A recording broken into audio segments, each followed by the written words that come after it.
Hello and welcome to another Train Sim World live stream. Hope everybody's doing well on this Saturday evening. It's been quite stormy here actually. We've not long since had a thunderstorm and we're just about ready to go. So this is the Planet campaign. The first run we're going to take in the Pride liveried Virgin Avanti Class 390 Pendolino, Milton Keynes run to London Euston. Then the second one, we're going to have a go on the Cathcart Circle from Glasgow Central, and we'll go for the climate change one. And that's just a divert service because we'll take that from Glasgow Central through to Newton. It does happen sometimes, of course, in the game itself. We haven't got the full run from Glasgow on the normal route on the West Coast Main Line. And then the third run is going to be the Class 805 Evero. Is it Evero? Evero? Euston to Milton Keynes. That's using the LNER Azuma, but reliveried into Avanti West Coast colours. So hopefully that will be of note and of interest. And it's worth saying that there's been quite a lot going on since last weekend when I did the last live stream. We've got a new sound pack for the Class 390, and you have got all the these lovely new liveries that have gone in, and just one or two different things that have been happening over the last few days. So let's get the game loaded up. Hope everybody doing well on this Saturday evening, and good to see a few people watching the stream already. That's really nice to see. And by all means, if you want any comments to make, I won't type my answers in because that's a little bit difficult for me.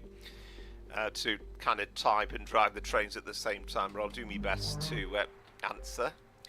And if you do enjoy the video, I'm always kind of asking people if they'd like and subscribe on the channel and keep the interest going. That would be really appreciated. Hope people aren't completely fed up with the West Coast Main Line now. I mean, I'm still absolutely enamoured with it, really. That's why I keep playing it. So we'll start off then another Class 390. So we'll go for the 390. Actually, I'll tell you what we need to do there. We'll show you what's available in the Creators Club. So we're going to take the Pride one. So we'll go for perhaps, I don't know, medium cloud, I think this time. And then we're going to go for a sort of a mid-morning one. We'll go for the 11:33 Milton Keynes to London Euston.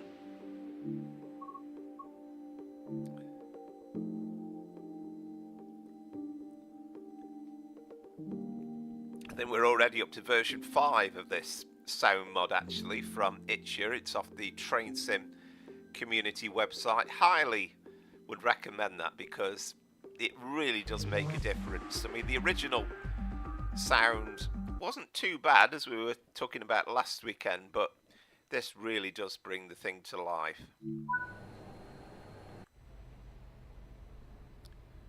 Let's have a look at this Pride livery. This is available on the Creators Club. Looks pretty impressive, doesn't it?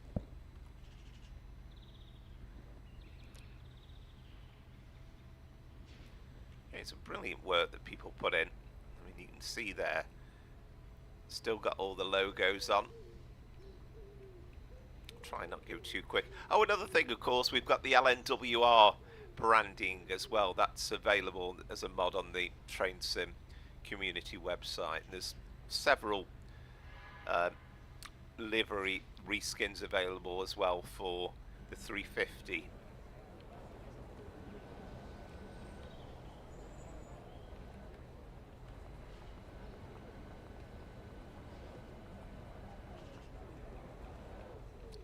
sorry if I'm rather skipping through that a little bit too quickly, but to give you an idea, let's get the train set up then.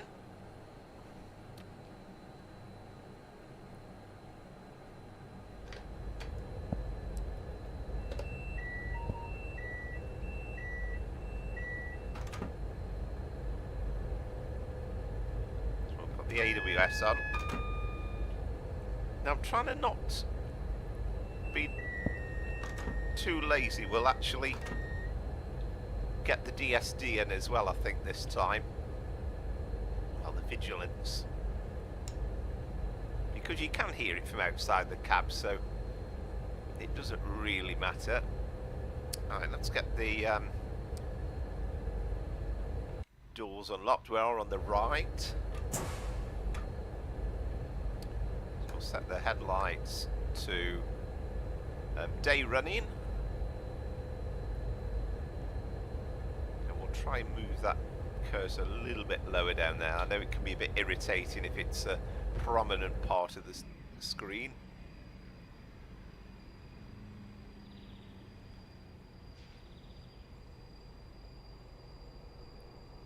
There we go, we've got another service pulling up alongside us. I think we have priority over that one.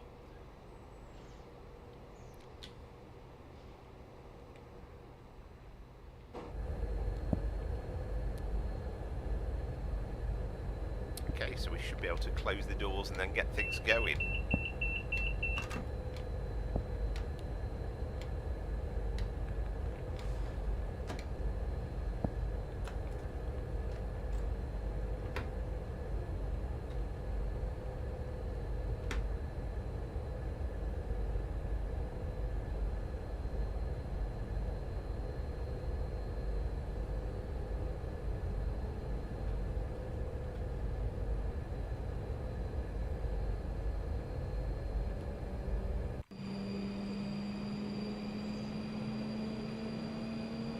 Tell a difference with the sounds. If you've got the route and you haven't downloaded it and you've got the PC version, then it's well worth doing.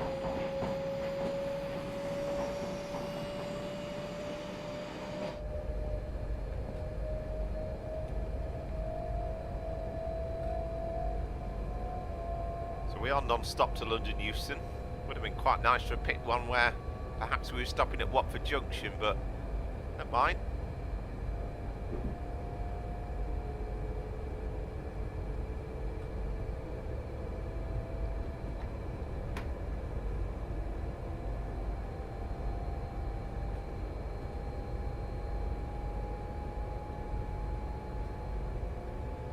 Very much hoping to maintain a regular live stream. I mean, there's no definite plans yet, but kind of at the weekend and then on a Wednesday possibly, but we'll see how things pan out.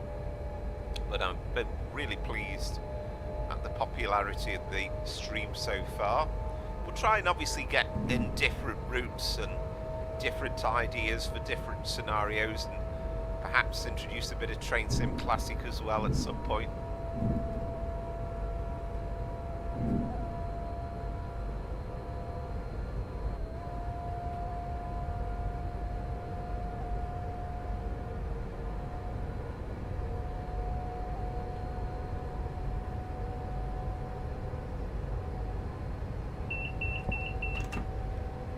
It's good to see all the people putting in the work on the Train Sim community website and making this absolutely fascinating, really, with the content that's available.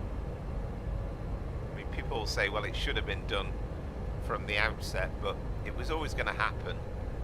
And I know it's an issue if you've got a console and you're using the console.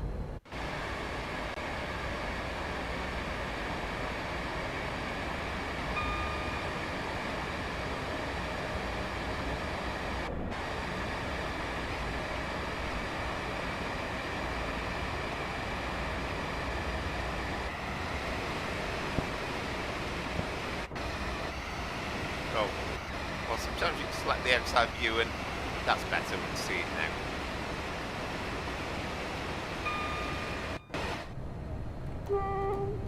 now. It's Bletchley. We've got a 350 arriving into the station.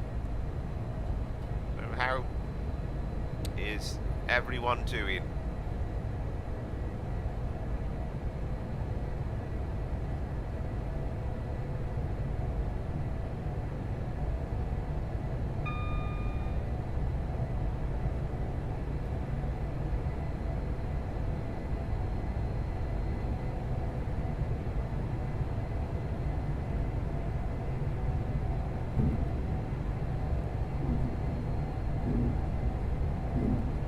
The track rumble of the Pendolino over the point is just a bit different than the sort of thing you hear on other trains. Sounds slightly tinny.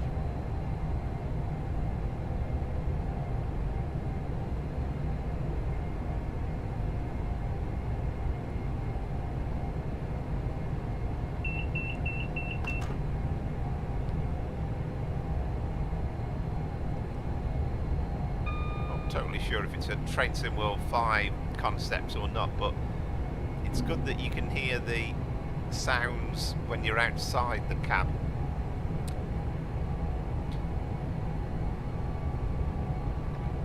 Right, so we should be able to, at this point, get the speed set on.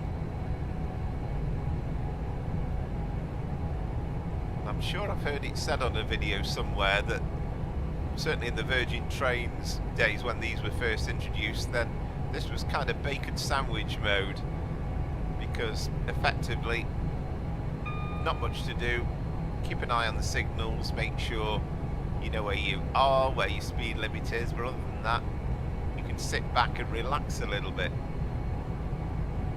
And as you can see, we've got green signals, no changes of speed limit coming up.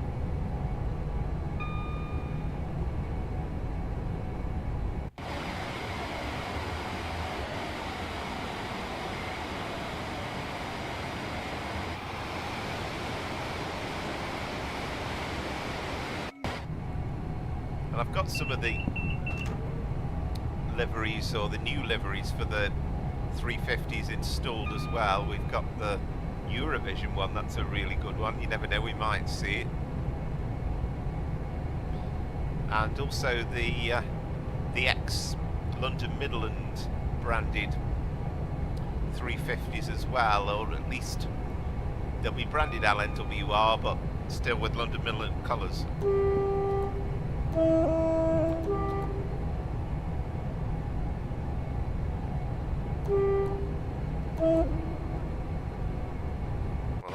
Showing off the tilt there, isn't it? Look at that, wow. As we straighten up on the track, and we straighten up in terms of the train as well.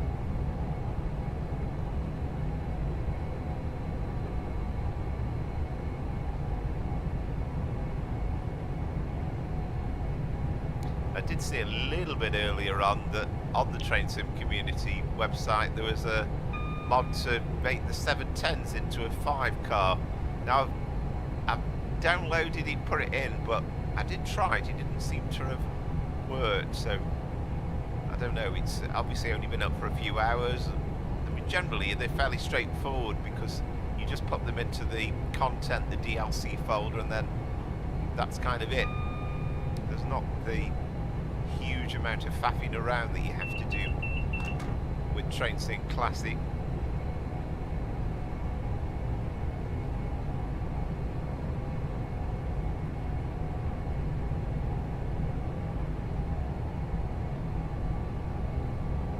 And also read on the forum that chap Forks, who did the amazing reworking of the 5 Circle with the new timetable and all sorts of stuff. He's working on this route as well, and he says he's already put in the full timetable for the 710s. I suppose it'll be a while before we get that uploaded and available for people to use, but he said that was pretty straightforward. So it'll be, again, one of the questions that people have been asking about over and over again, about the fact that there isn't a full 710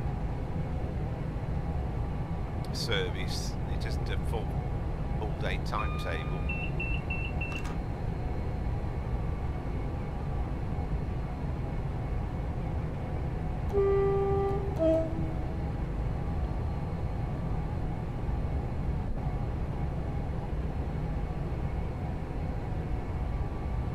I think people have also said there are parts of the day where it's lacking with some of the 390 and the 350 runs as well, but it'll come.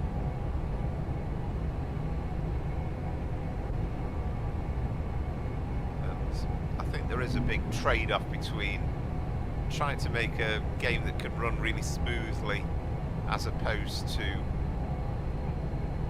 something that's going to be really stuttering like mad, and of course that balance between the PC and the console users.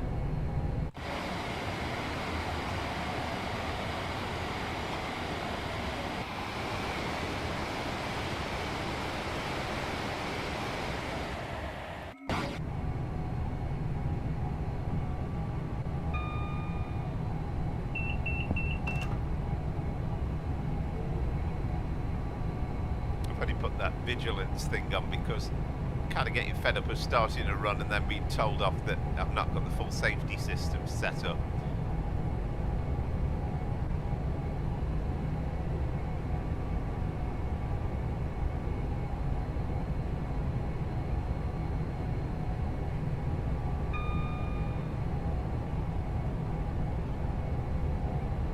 But if you've already got it, are you enjoying it? And if you haven't got it, does it make you think you might want to have it? I'm sure some people have got mixed views, but I think there are some issues sometimes. Not everything's perfect, obviously, but isn't that the same with any piece of DLC release?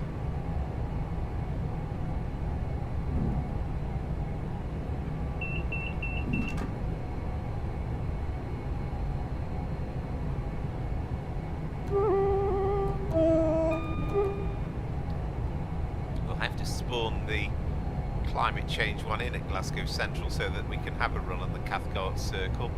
But I thought I'd do that as the second run.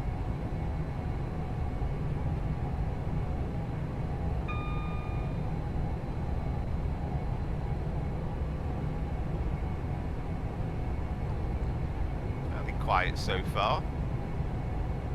350 down a southbound working on the up slow.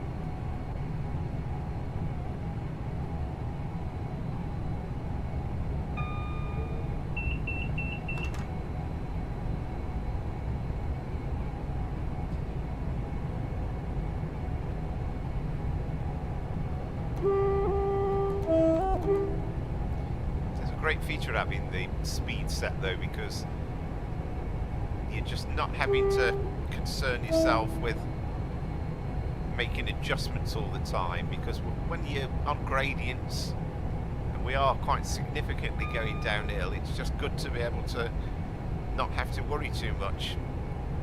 But, you know, I mean, most people will be familiar nowadays with having that option on your car.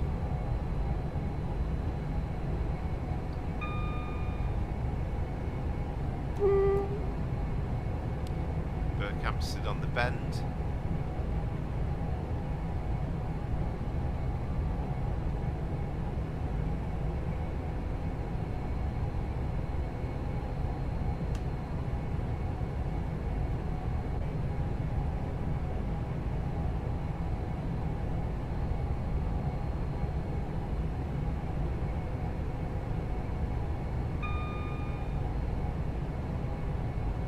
What I would like to do at some point, and think about that over the next few weeks, is to do some live streams where we're kind of mixing and matching a little bit with Train Sim Classic and Train Sim World. So, for example, we could do a full Birmingham New Street to London Euston. We'll start off at Train Sim Classic and then join this Train Sim World at Milton Keynes, and then the same with the Milton Keynes, sorry, the Watford Junction to East Croydon run. It's possible to do the full run.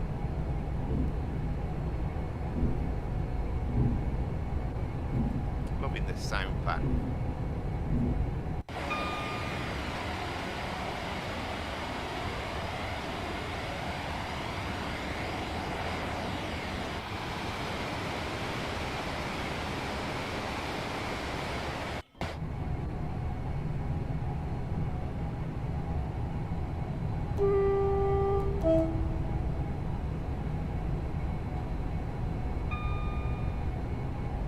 See how time allows once I've done the three runs.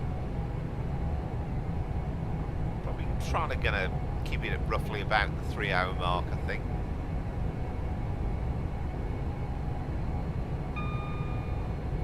But I mean, people will obviously talk about the timetable and say there are parts missing, but I've yet to do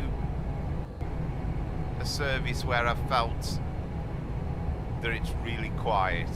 Has felt like the West Coast Main Line in terms of busyness.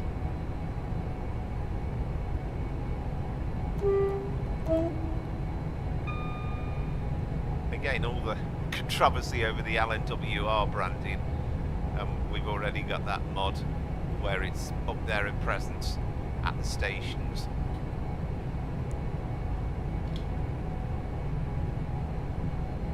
Fabulous train to drive, the Pendolino.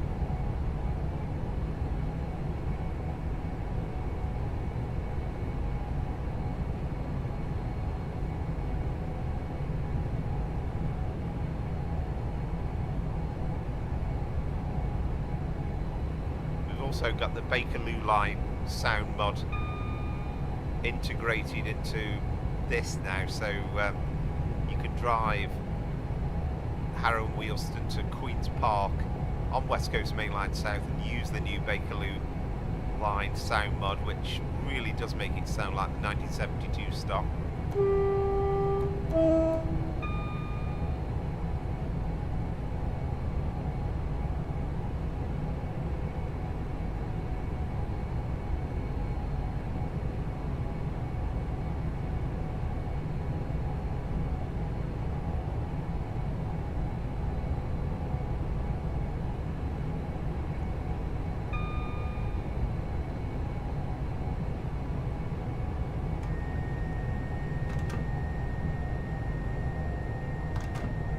Now then, did I miss something there? Oh, I see what I did. I failed on the task, didn't I? It was down to 110. Well, hello, Christopher. And good to see you're the first to comment. And yes, it's good to be able to live stream this again.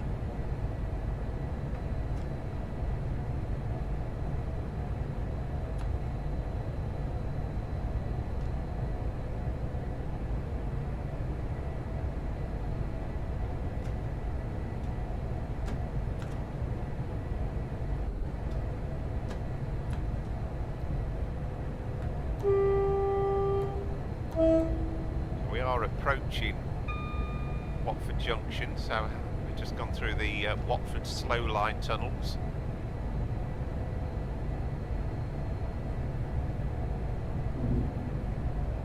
I haven't played around with the God mode thing yet and got that installed, but I think that can improve some of the looks of it.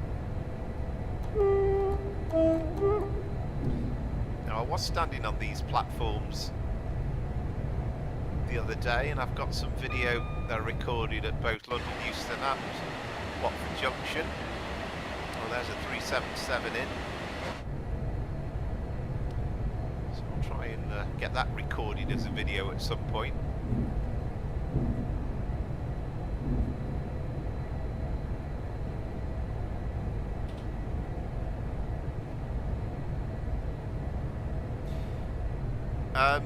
Yes, the tube videos I do enjoy. This will finish up at Euston, and then the plan is, I mean, I might do a bit of the tube later on the Bakerloo Line. We'll see how things are going. But the main plan is these 3 Pendolino runs tonight.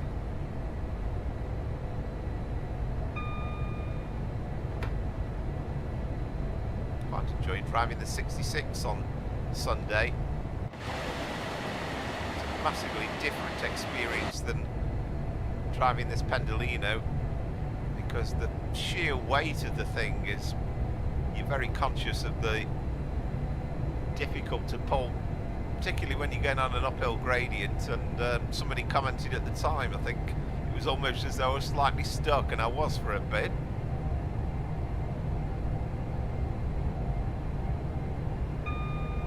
I like the tube as well, I have to say.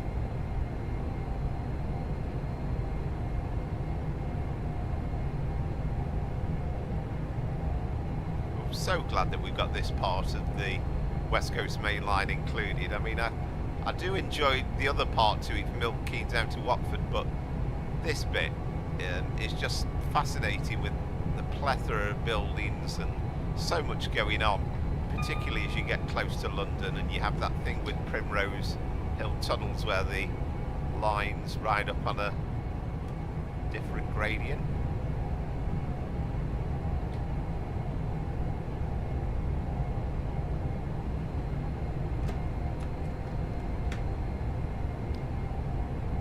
Yeah, we need to get up to 125 again, and then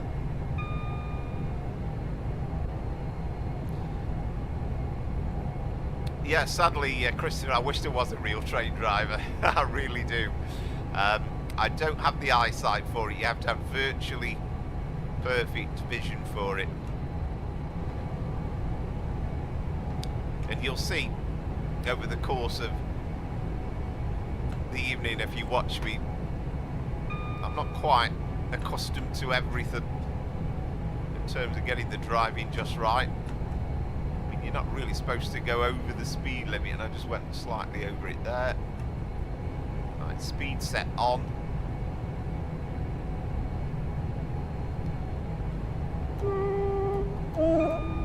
Always said if I'd got the eyesight, I'd give up my day job tomorrow and concentrate. I'd love to do real train driving,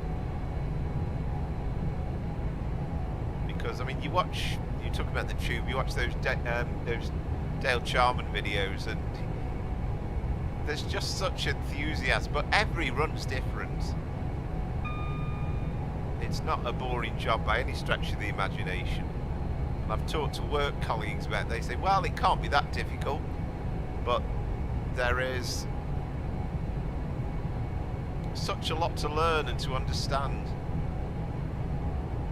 I mean, I'd love to try and get the hang of doing this huddleless at some point, where we haven't got the speed limit shown on the screen.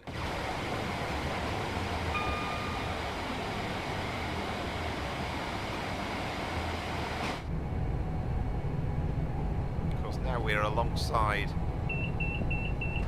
the DC line on the right-hand side.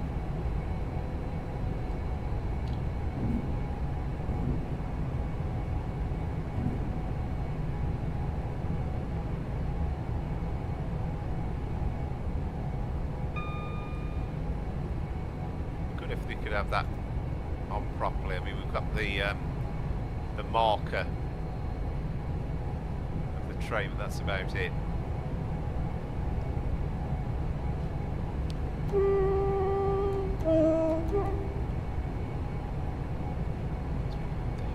Race through Wembley Central.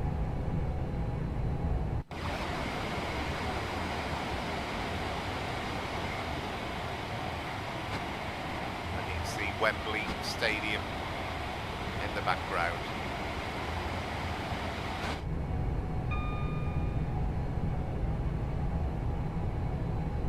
Yeah, well, there's people like Dad Rail, which I think, I mean, it seems strange in some ways. It's like, oh, we're getting a bit faster here, aren't we, for this 110? This is what TAS is alerting us.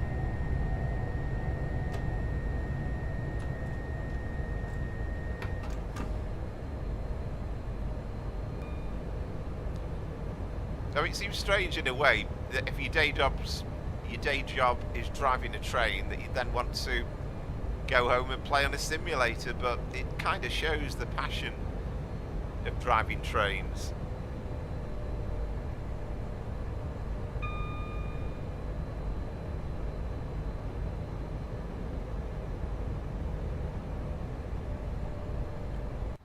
This is a busy old yard around here. I mean, again, it's a shame there aren't more trains in the yards, but it's a fascinating part of the route as you head towards Euston.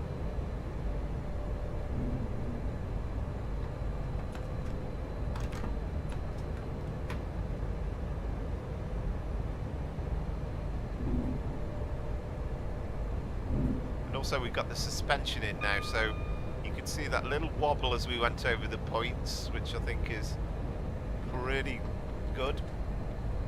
You can see we've got the 80 coming up now, speed limit, so we are gradually getting down in speed.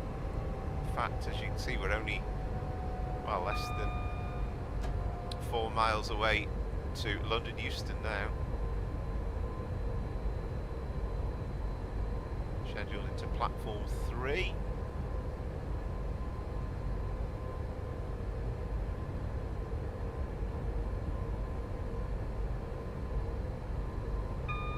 I think back in the day, I mean, I was around in the 1980s, and you could, if there was a train in the station and it was going to be there for some time, then very often drivers would allow you to jump in the cab and have a look round. Wouldn't happen now, of course. There's plenty of stories around of people who bagged train cab rides as well, and again, it's kind of unthinkable, really. I've been a bit premature slowing down to 55.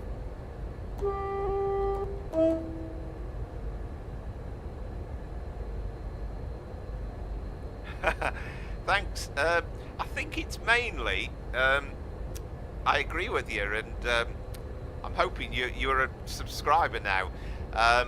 But yeah, thanks very much for watching, and I think it's just really, I've only just started doing these live streams in the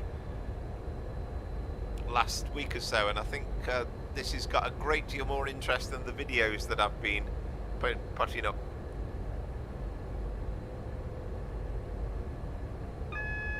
Yeah, absolutely right. Yeah, I can remember, I was talking to a friend about this the other day, actually. You'd be on the pilot, the door would be to the cockpit would be open, and you could often go in. It's just a different era, unfortunately, nowadays, with all the sort of things that go on.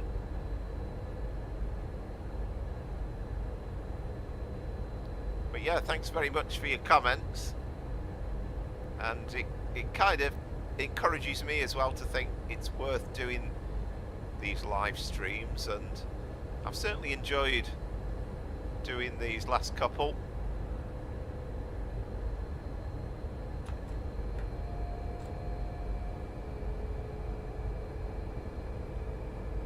Now scheduled into platform 3 at London Euston.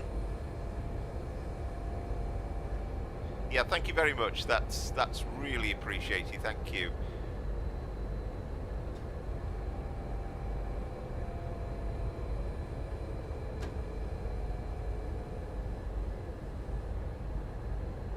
Now we're on this. Well, that bit on the right's like an upper section, and then I love this little bit. It's fascinating the way it's all on different levels. Side of Primrose Hill tunnels. Then you've got the carriage sidings.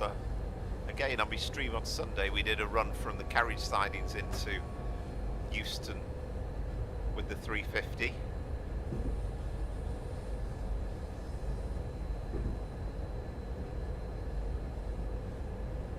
So we're looking good for green at the moment.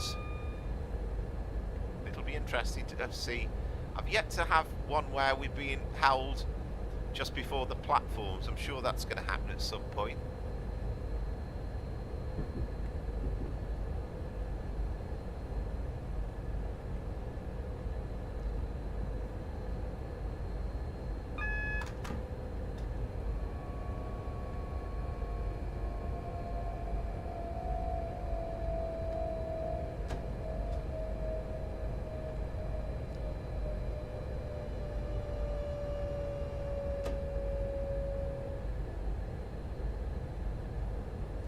I think the realism is just amazing.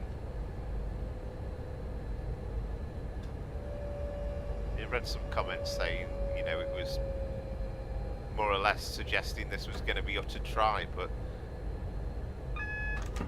maybe I'm just too easily impressed, I don't know, but I think it's wonderful.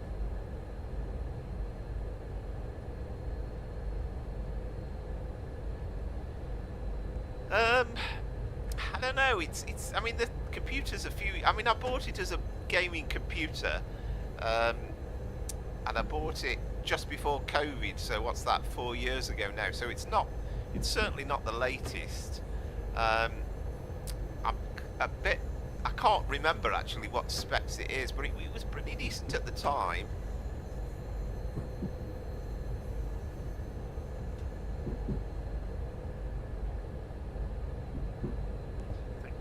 The F3 up, you'll see the frame rates do go down a bit around this section, but it's not too bad. And here we are coming into London Euston platform 3.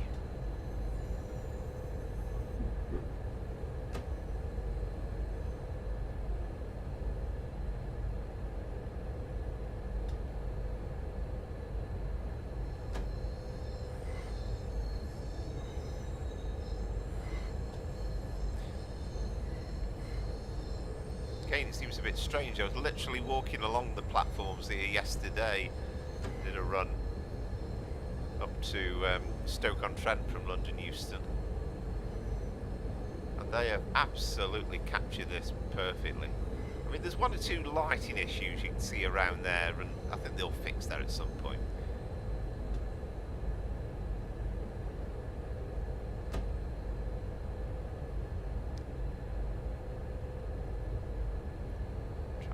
It into the platforms.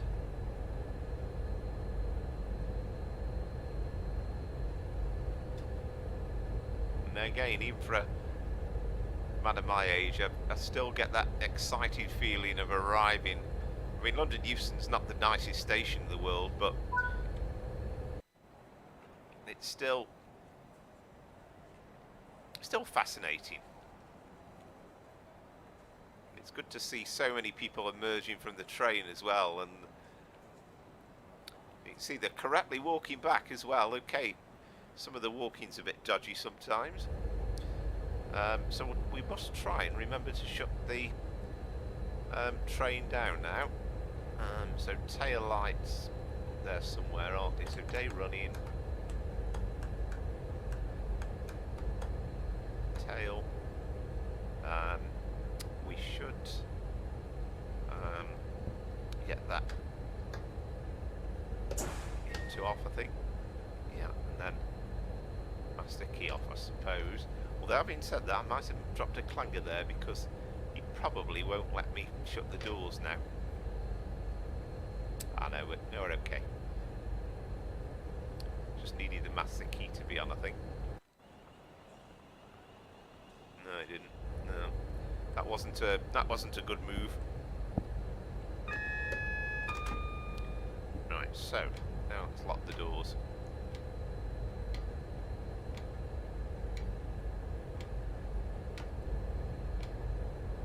It's good to get an end point on the scenario so that at least you know you've done it.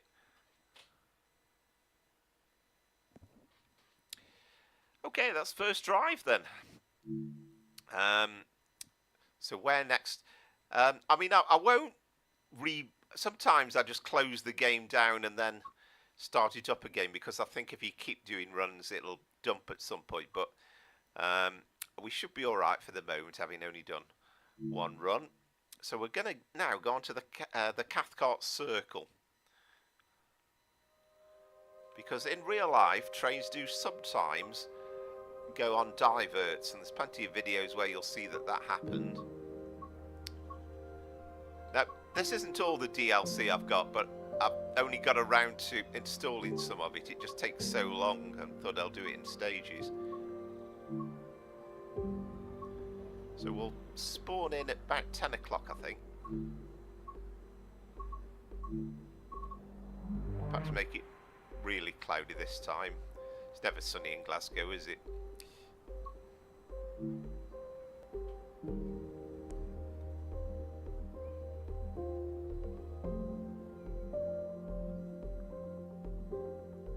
Yeah, if I get round to it, I'll try and perhaps put the specs somewhere. The PC, like I say, it's a few years old now.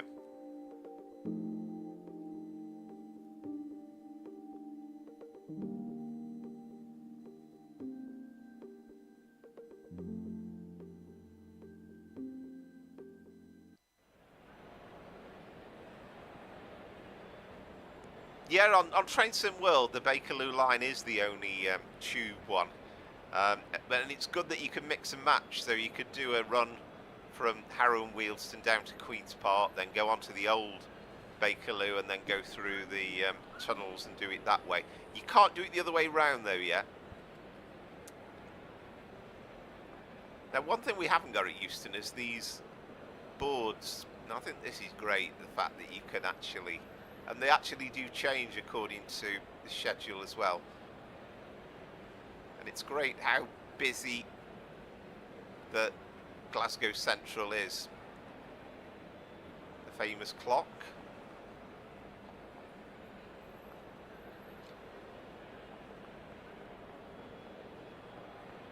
Now, we are going to take it from platform 1. Wait for the platform to come free first. We've got this Edinburgh service which will be leaving in a second, so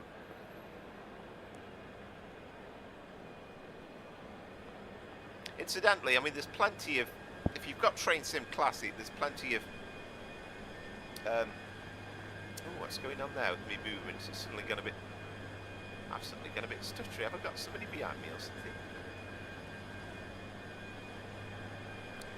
It's better. You've got all sorts of stuff on Train Sim Classic with the Met Line, and that's good because you've got all the announcements installed, and the District Line. Had some great fun driving that. So I love how they've kind of got the weather in there. It's not like completely and utterly brined, shiny, new, clean. So this should be leaving any second now. I'm sure it said 10:02, didn't it, on the departure? Ah, he's got a red signal, that's why. He's waiting for clearance. Tell you what, we'll walk down the platform a little bit. So talk amongst yourselves for the moment whilst we wait for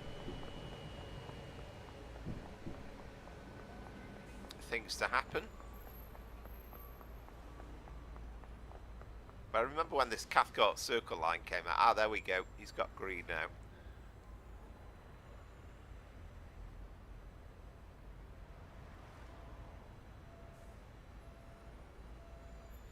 Yes, mind the gap. Mind the gap, please. I think there is on, actually, on Train Sim Classic, on the Met Line. I mean, again, it's quite a demanding one for computers to run on, but it's really nicely done.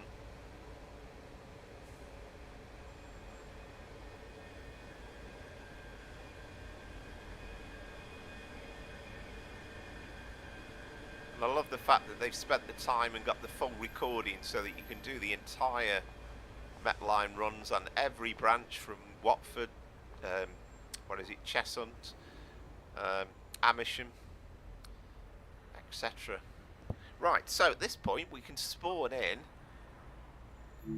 our train. So we need the 390 again. So liveries, we're going to take in the climate change one. I thought it would be appropriate really to do it Glasgow Central.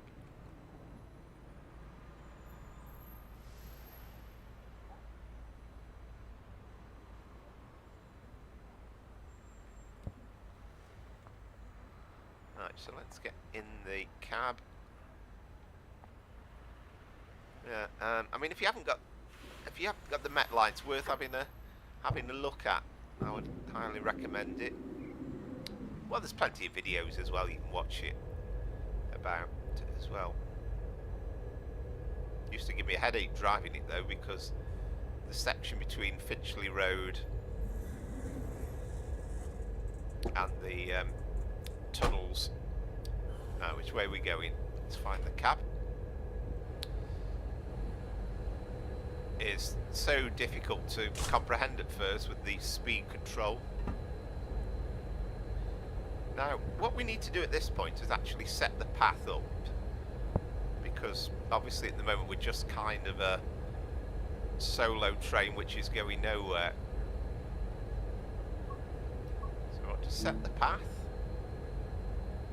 and so we've done that. So we've got to work out where Newton is, which is where the West Coast Main Line rejoins us. I think it's over here if I remember rightly.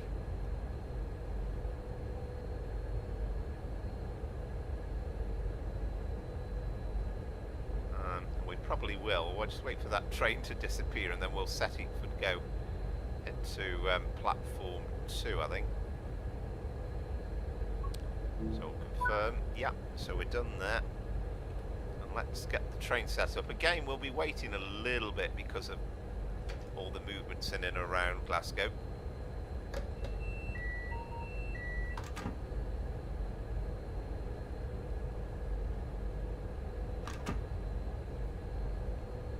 We'll do that DSD again. You're kind of just pressing Q umpteen times really.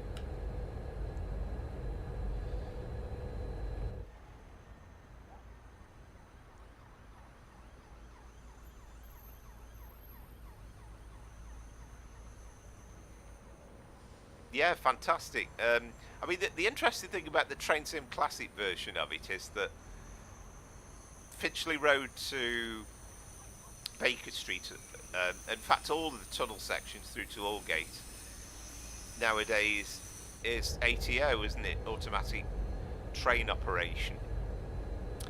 But in the game it's kind of set in that period just before that, so that's why it's so demanding. And particularly that section before Baker Street, you've got 3 or 4 signals that come up quick in succession,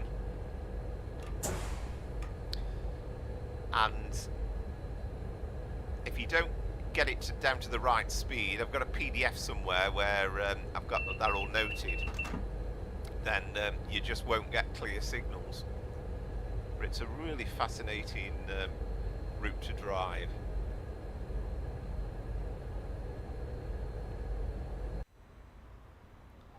When this route first came out, it was a lovely model. You thought Glasgow Central looks brilliant, but there was hardly any trains. You just got a few 314s knocking about. But now, with this timetable, there's something going on all the time. We've got a 380 just departing now.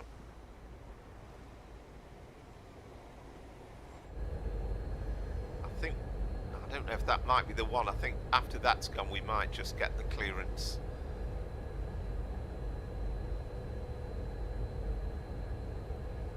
So it's only, as you can see, it's only 5.5 miles to Newton, but I don't think we're going to get a clear run all the way, so it'll be a question of keeping a sharp eye out on those signals. And I don't want to jinx myself about going through a red by mistake, because that'll be end of scenario, of course.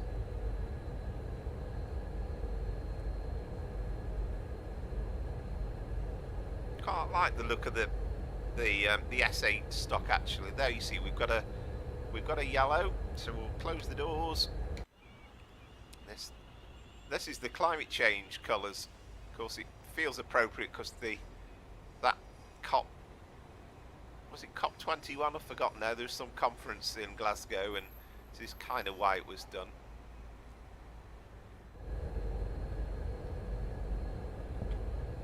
Right, we've got a green now, and we should be okay.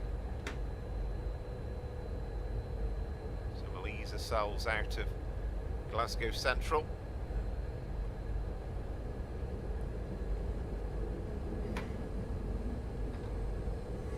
Over the River Clyde.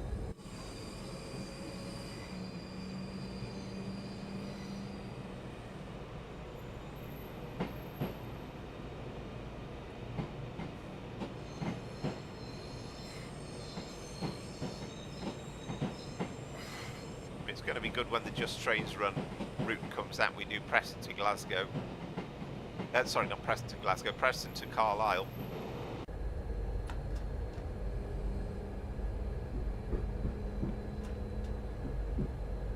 Got a slight ulterior motive actually of setting this to overly cloudy, because I'm thinking I should be able to see the signals a bit clearer. It's the old is it carmine and cream, the 314 livery there. That's another lovely reskin from Creators Club.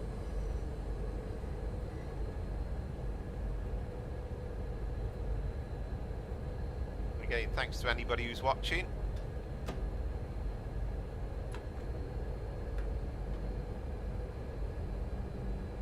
If you've not watched me before, then really appreciate you taking the time out to have a look. And again, if you want to like and subscribe to the channel, also the notifications button's quite handy as well, because it'll give you an idea when we've got an upcoming video coming up. I've pretty much been running it since about Christmas time, but I didn't realise. I thought I got rid of some of these reskins. We shouldn't really be having a Silverling reskin in Glasgow, but never mind.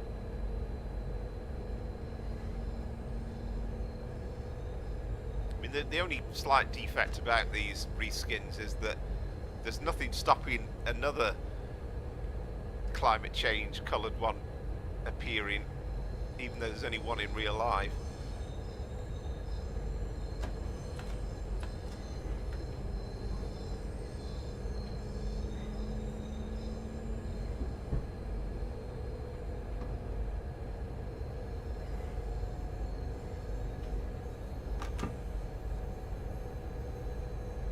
Ping there, did we, for the AWS that time?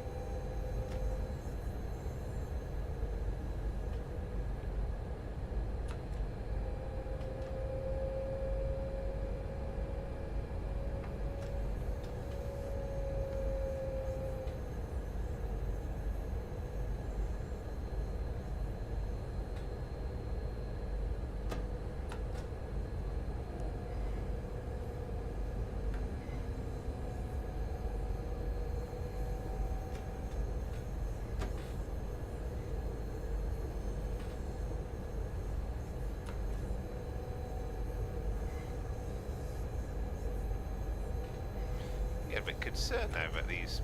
I have got AWS on, haven't I? Maybe I switched it off or something. Perhaps I didn't put it on.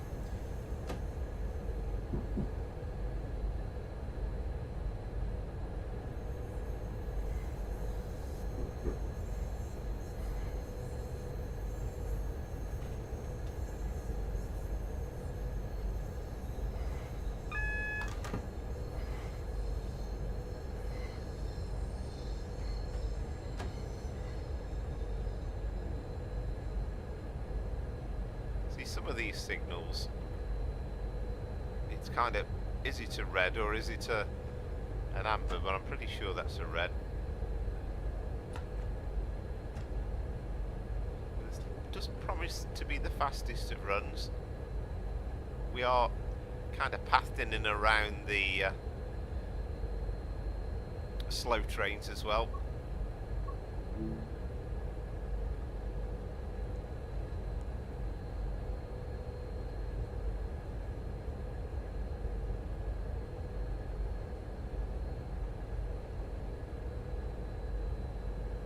So we will have to wait for that signal to change.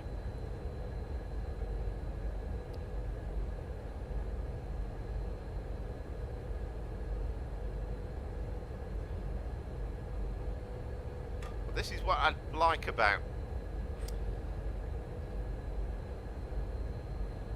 this sort of, not the free roam, but the ability to spawn any train in and then the timetable's already there, because it just means you can just get on and drive services as you choose, and this seemed like a perfect opportunity to fit the Pendolino into it. Right, okay, we've at least got yellow, or amber I suppose I should call it really.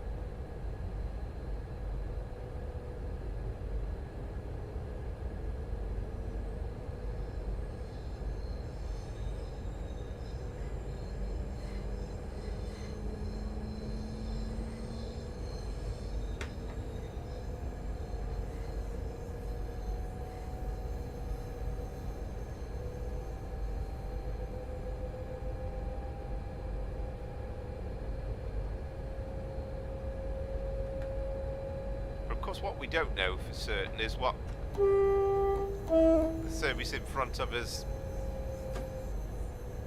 exactly where it's going, because if it's not a Newton service, then hopefully when we get to Cathcart, then it'll be a little bit easier.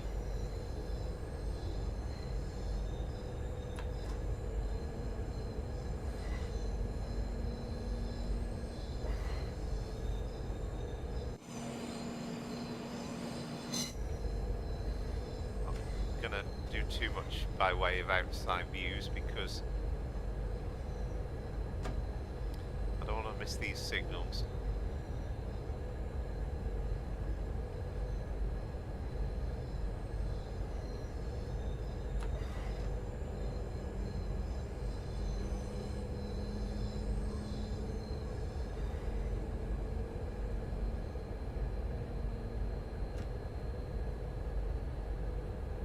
Says we're on level ground. It feels like we're going downhill slightly to me.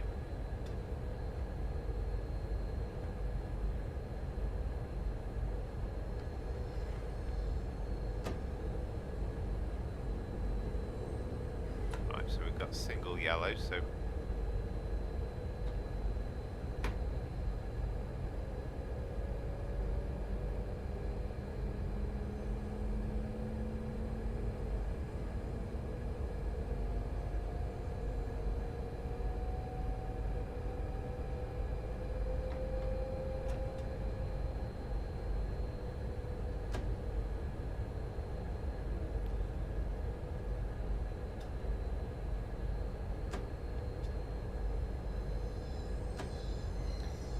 really hoping that the Alan Thompson route that's coming up is going to be Manchester Piccadilly to Crewe via the Style Line, and again, I think there's only something like one service a day that actually goes, well, one Pendolino that goes via the Style Line, but it just means it'd be possible to do some sort of Euston to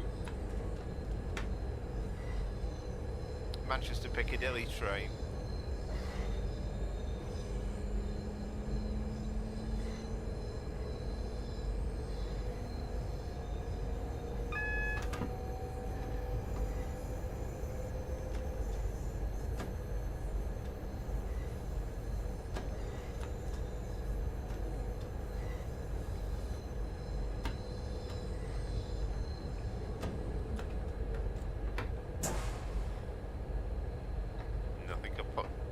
There you go, you see that shows I'm not a real driver. I think I put emergency by mistake.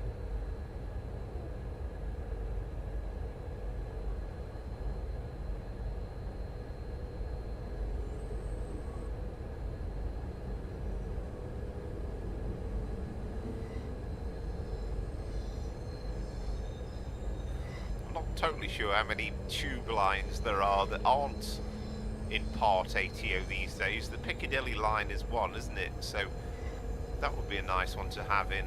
I'd love to see another tube line done for Train Sim World.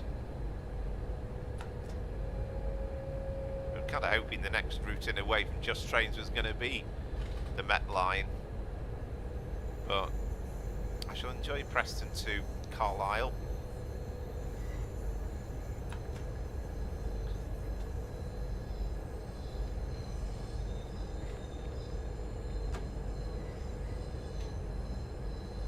We really are. It's a slow and tortuous progress, this, but I'm hoping we've got that 25 mile an hour coming up. I'm hoping that that might mean we've got a clearer run beyond that, because that's where Cathcart is.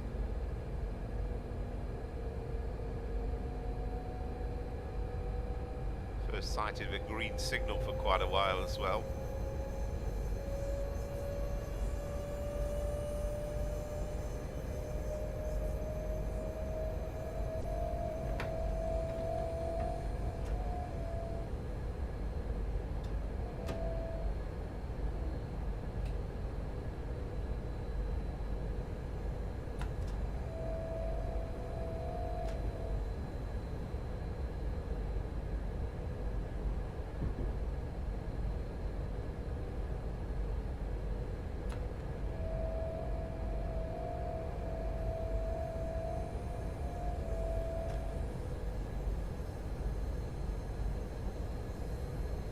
Of course, at Newtonwood we would be rejoining the main line, then go on to Motherwell and then in a southerly direction.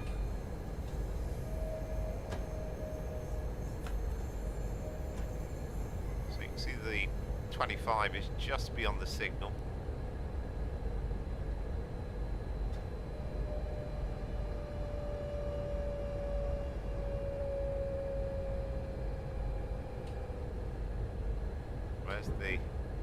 There's the marker, yeah.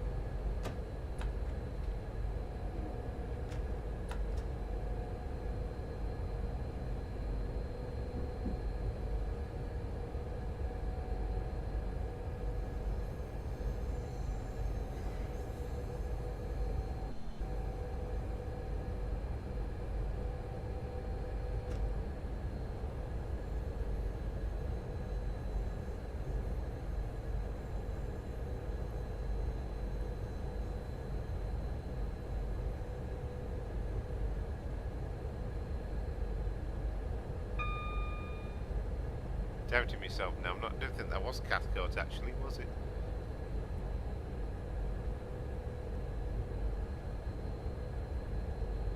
King's Park that was. I don't think I've done too many Newton runs actually on the view from Glasgow Central.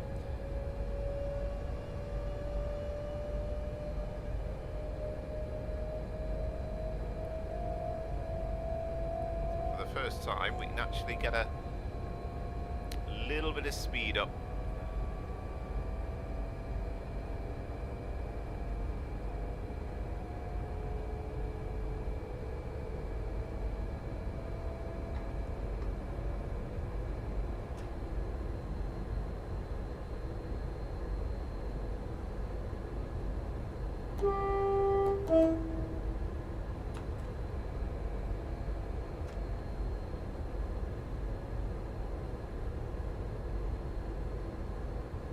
The next run I'll do with the 805 from Euston to Milton Keynes, and interesting that sometimes, I mean the service I'm going to do will be a Birmingham New Street one, and I think in the timetable sometimes it's a Pendolino, sometimes it's been an 805, but maybe superior acceleration because they're limited to 110, you can't do the full 125 in them, no tilting.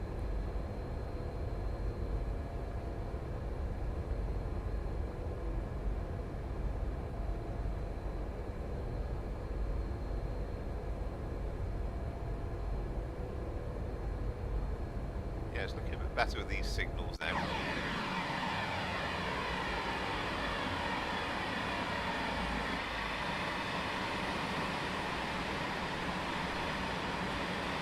amazing job done at the Livery.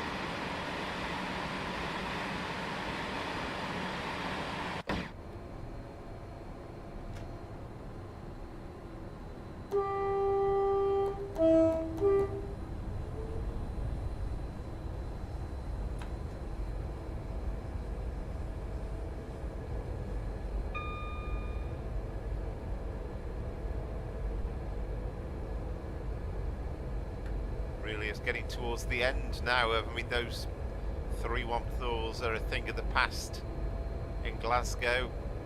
I think the 507s and the 508s are disappearing from Merseyrail. The 455s will soon be gone on the South Western Railway as well.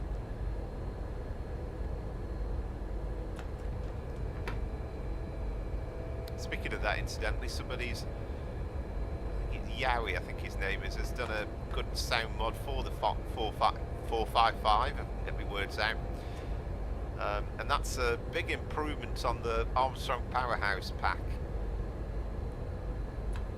But with all this Train Sim World stuff going on, I've not even had a chance to do other than install it.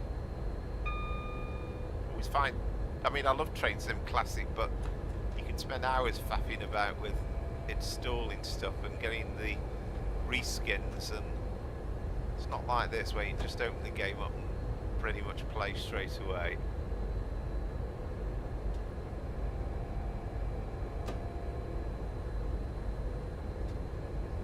So I've quite enjoyed this run. I'm glad that we haven't been completely behind adverse signals all the way.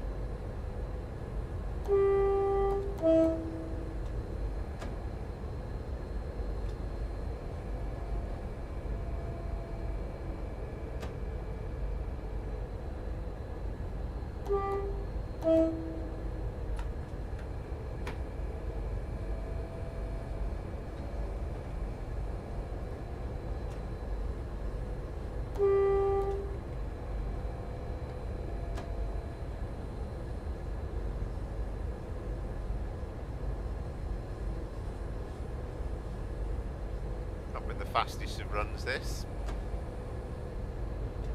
but enjoyable all the same.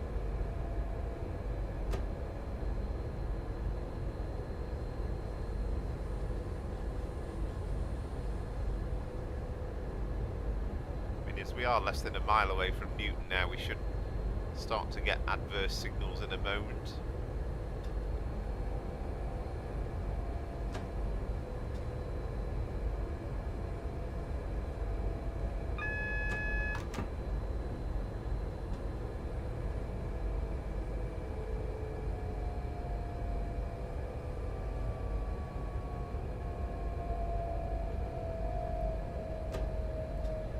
Here is the West Coast main line proper on our left, so that would carry on through to Motherwell.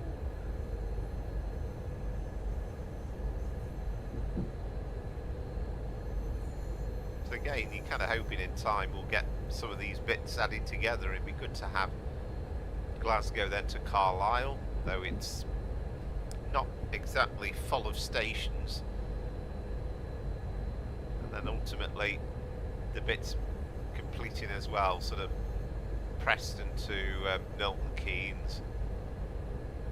I mean, my personal favourite would be to have Manchester Piccadilly to Stafford and include Stoke, Macclesfield, Stockport on it as well.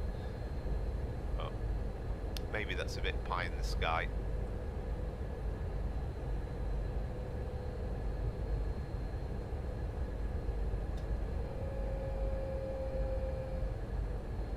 Kind of going for a crew change here.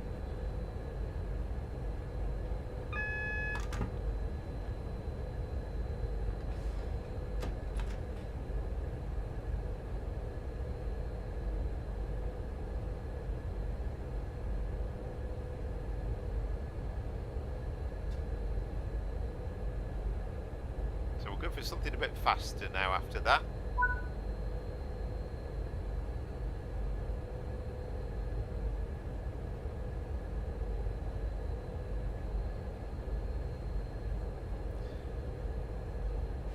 Whether I'm supposed to, I'm I'm not supposed to open the door, surely, am I? I don't think because we're in this mode that we'll get a kind of a end of scenario. It did say objective complete anyway, didn't it? So we'll go for that.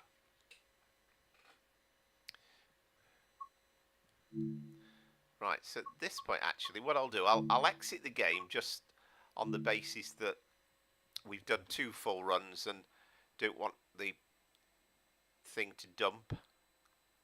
Then we'll load the game back up again.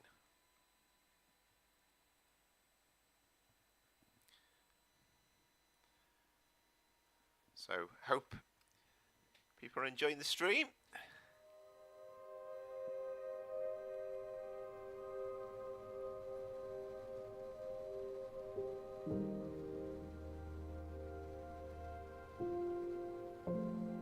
So I might try and do a bit of Bakerloo Line before we finish, because we have only been going for an hour and 13 minutes, so we're going to be stopping at Watford Junction on the next one, but that'll only take us through to what, about 8 o'clock, so we've got a little bit more time on the hands just yet.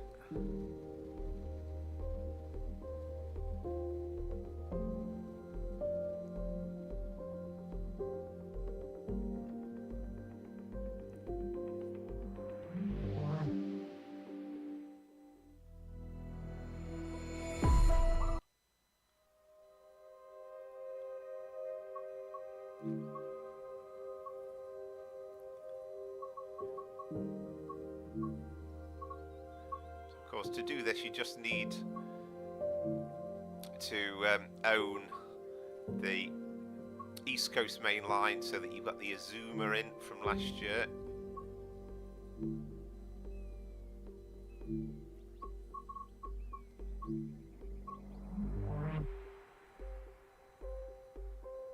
We'll have a bit of cloud in, I think, this time. I never tend to like dynamic weather because it's all well and good, but the moment you go into dynamic weather, it starts off not a cloud in the sky, and then within 5 minutes it's raining. Drives me mad. It'd be nice if it could be slightly more realistic. I suppose what would be really nice is if we could have a really authentic mapping with the real life weather, and it would do whatever it was like outside. Sometimes it's nice to escape the real world. Right then, so here we are at Euston again, and we're going to make our way up the concourse and then down to platform 3.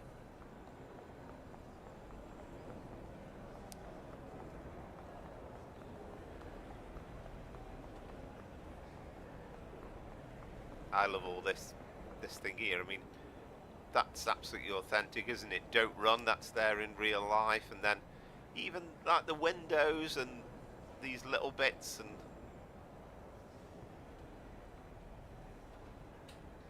you've just got all these little nice touches. Got the Oyster card machines as well.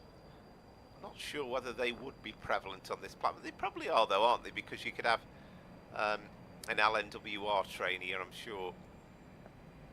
Good if we could get out to there. I'm waiting for somebody to do a mod where the barrier is free and we can have a wander around. I wonder if you can go up to the mezzanine layer up there as well. Right, so that's platform 4, and then we're going to take this one. Do you know, I can't remember whether I said I was going to do it from 3 or from 2. I think it was 3. What did we say? Oh, platform 2 actually. Platform 2.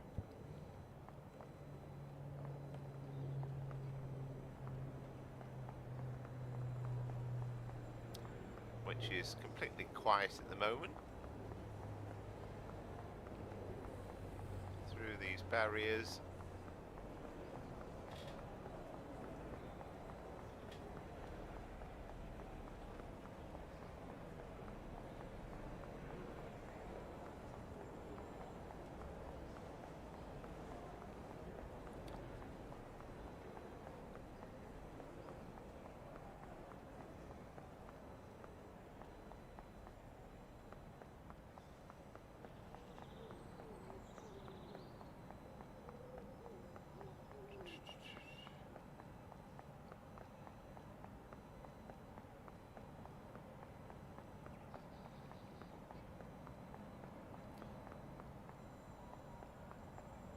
long walk up the platform.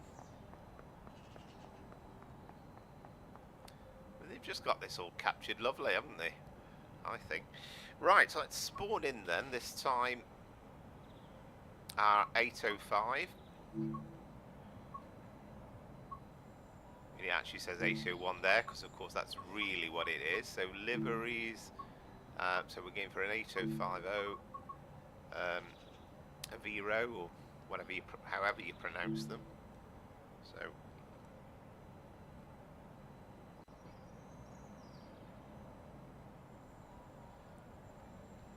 There we go. So it's been lovely done.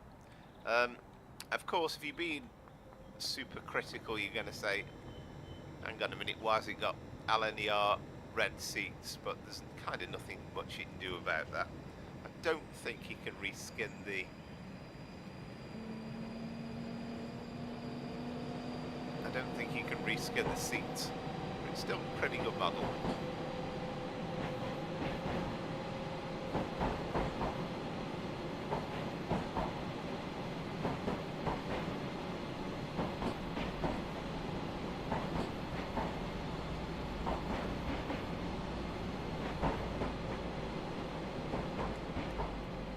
So let's get in the cab.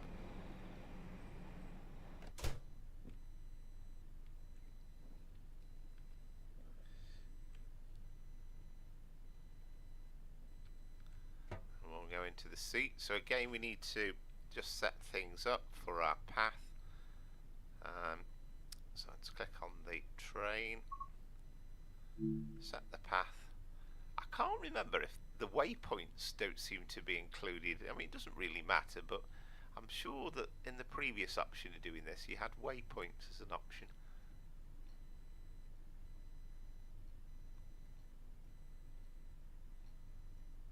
Right, so we want to go through to Milton Keynes, so we'll get things set up for... Just make sure this is Milton Keynes, isn't it? You have to zoom in quite a bit to actually see the numbers there, but yeah, Milton Keynes it is.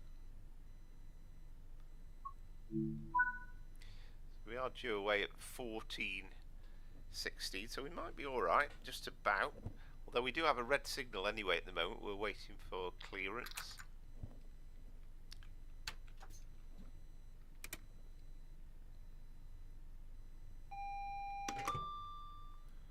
TPWS and AWS operational. I mean, just say not in service, because that's the one thing that you're not going to get in this game. It's not going to recognise the stations on this route. So that's the AWS is set as normal. So the DSD will, we'll set that to normal as well. And I think everything else. Well, it says isolated, but we've just done that, haven't we?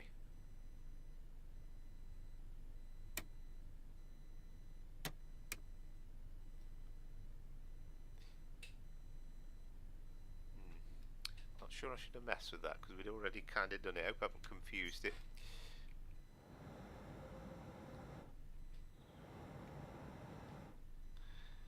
Okay, so let's get the doors open. Right, schoolboy error there. I think I've unlocked the wrong doors.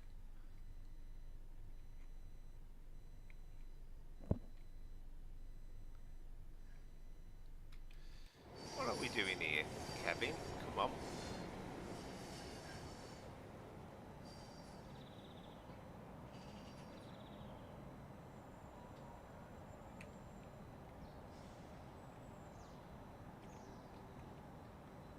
Clock to me.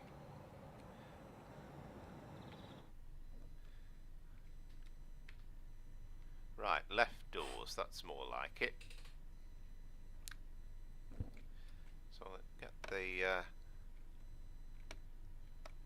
headlights. I don't know whether it should be full or dimmed really. We've seen a 710 come into the platforms. That'll be going into platform 9.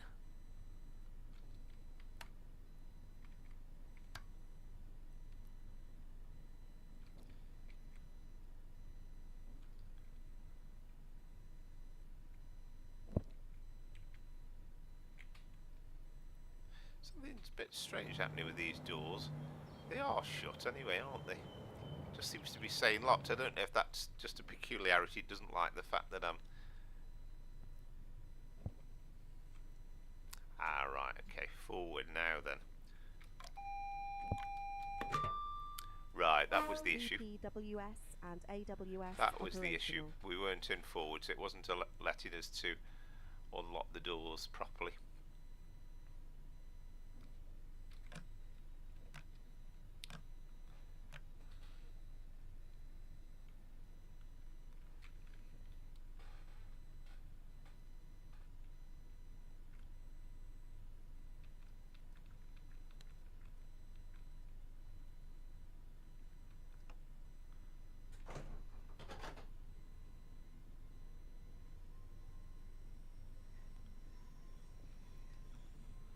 Now, I saw this exact service on Thursday, I think, at Watford Junction.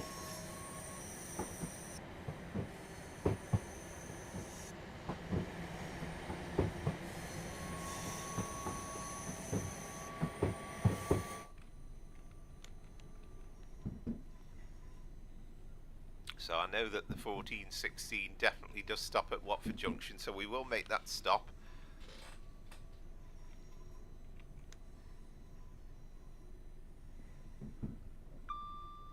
I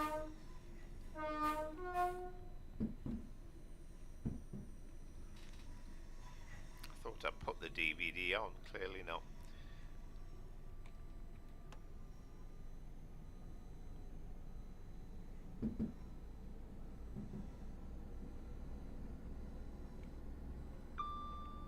Driver vigilance device. I'm sure we put that on as normal, didn't we?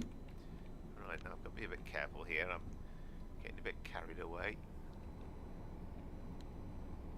As we go up Camden Bank. One of the few times that I've not kind of done the thing where it goes on the underpass and then emerges out, goes through, is it Park Street tunnels, and then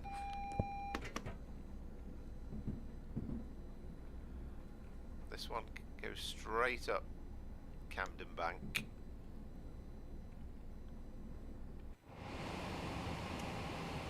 And we've got that magnificent representation of the roundhouse as well, just behind here, the old turntable. It'll come into view in a moment.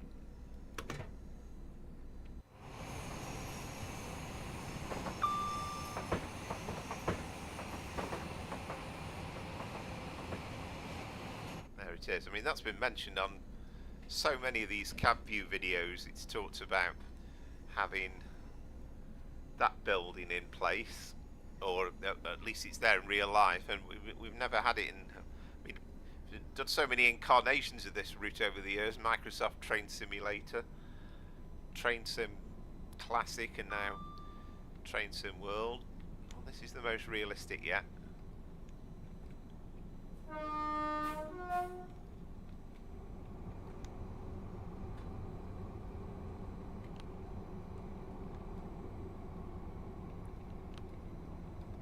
You would kind of assume it wouldn't take masses of effort to actually release an official DLC with the correct seating colours and everything, because they are basically the same trains. People will tell me the differences. Of course, the 807s, when they are in service, they'll have bi-mode. That's a bit different.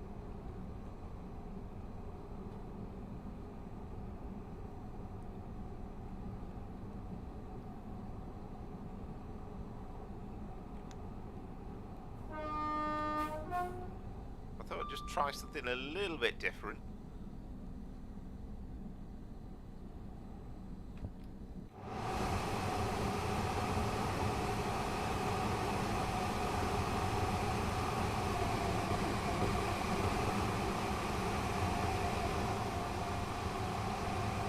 That's the Alexander Road flats.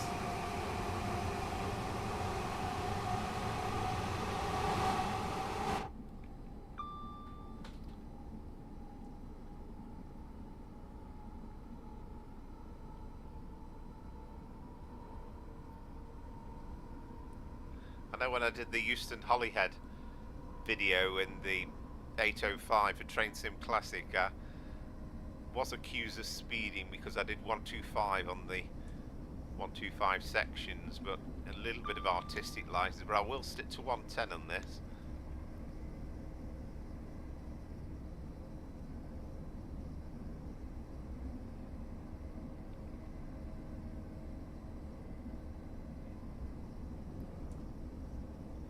Race past Queen's Park.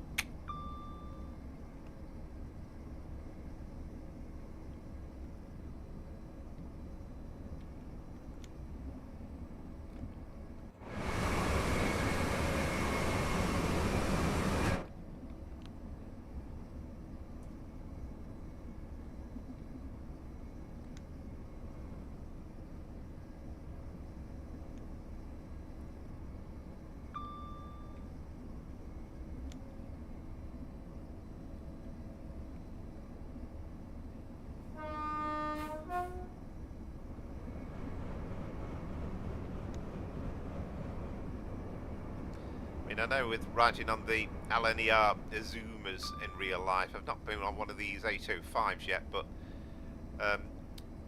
pretty comfortable and nice trains to ride on, but the seats for some reason on modern trains tend to be a little bit like an ironing board. A couple of 710s there.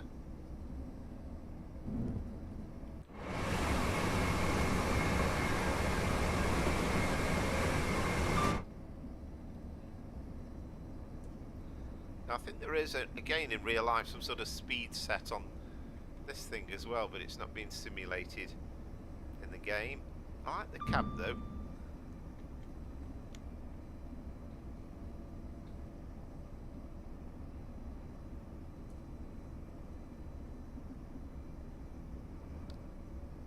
Get into there, then we can kind of see both the cab and the speedometer at the same time.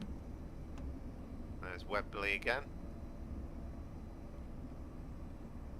But you can certainly tell, I think it's noticeably faster at accelerating than the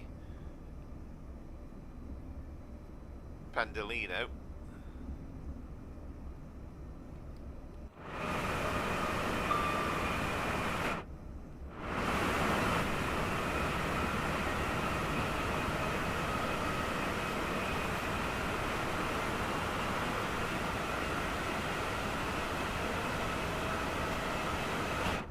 One of those views, isn't it, as a passenger? You certainly notice Wembley as you pass it by.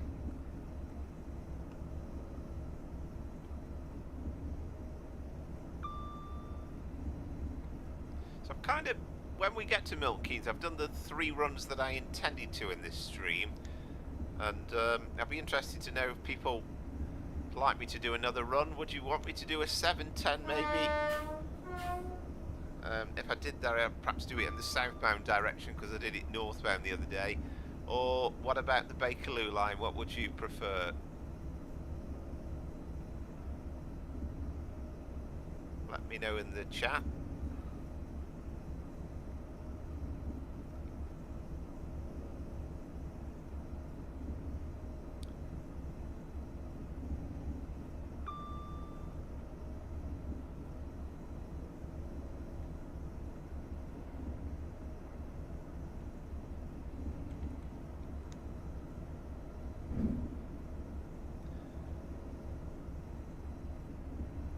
I think in real life there is a building that they've missed there with a bit of a generic building. I suppose you can't put everything in, but there's some sort of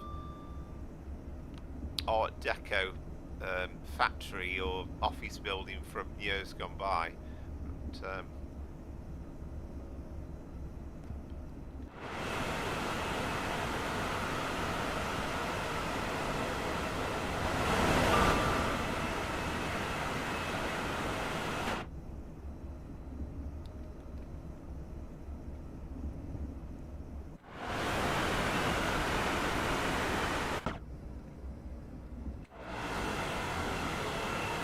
I think it really is a excellently done livery.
I just can't get bored of running this train up and down this line.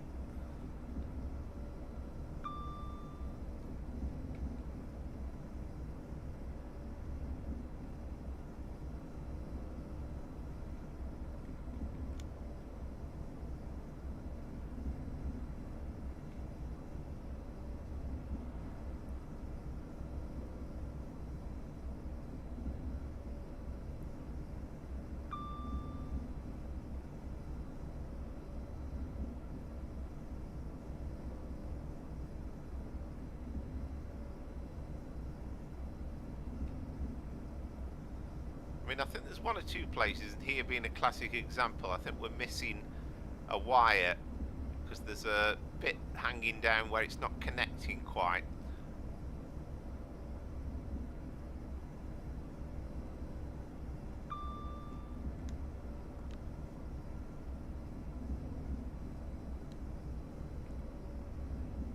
And we have to be slightly aware here because we're not going to get the distance arrival telling us where Watford Junction's going to be. Well, I've got a fair old idea. I'm hoping we don't go flying past.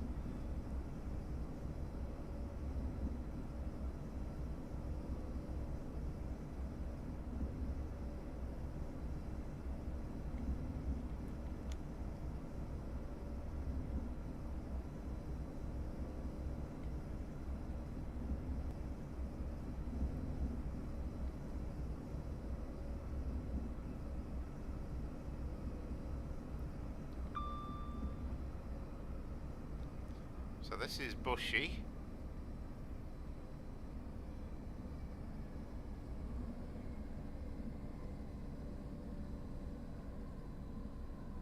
The brakes on this thing are pretty good.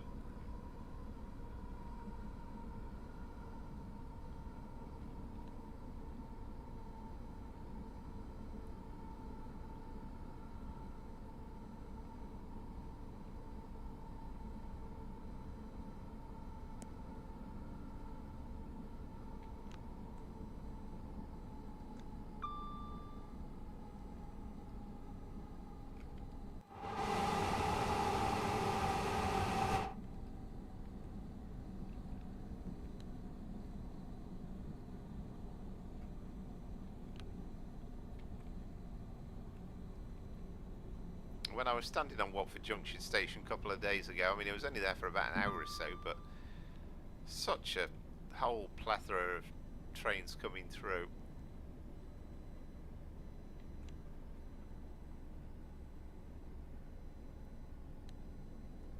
So here we are, coming into stop at Watford Junction.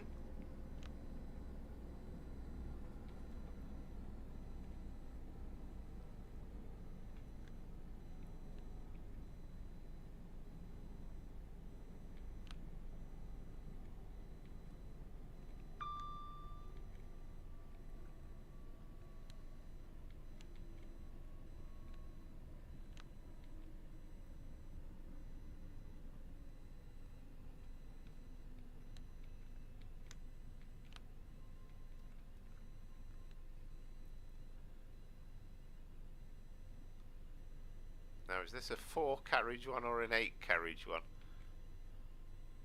In real life, there's a lot of 8-carriage ones. I'm not sure I've seen a 8-carriage one in the train game though yet. No, I think they're all 4-carriage. Be nice if we could get that sorted, really. I wonder, because we're in free roam, whether that means we're not exactly overladen with passengers.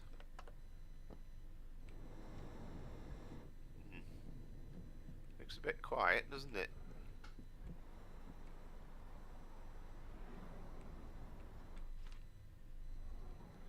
I think it might be just simply a fact that because it's not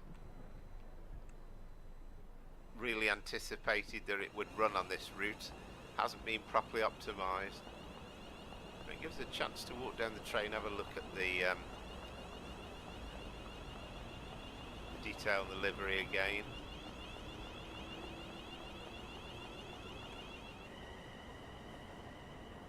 And of course, this won't be advertised on the board. May I have your attention, please?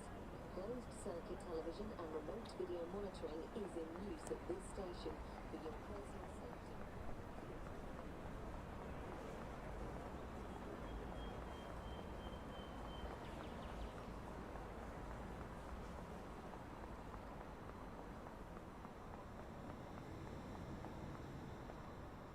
Right, let's get back into the cab.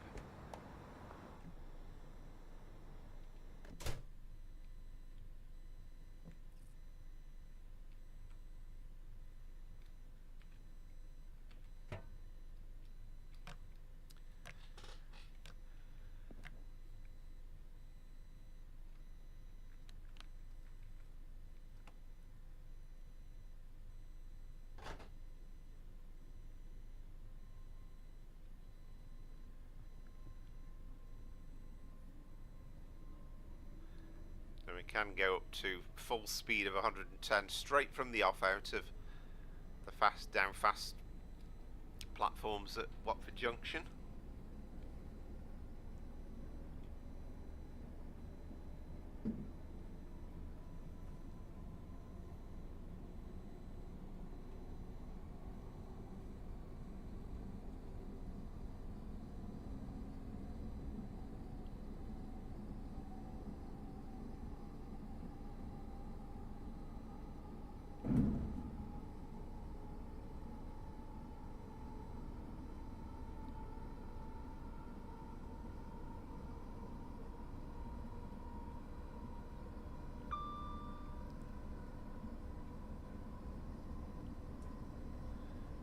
I mean, we're only approaching Watford tunnels and we're already up to 80.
A slightly better view actually of the line from the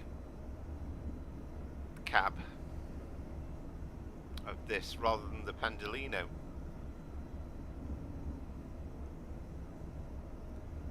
And there are times when you look at some of the scenery and you think could have been done a tad better. It looks a bit not fully filled in places.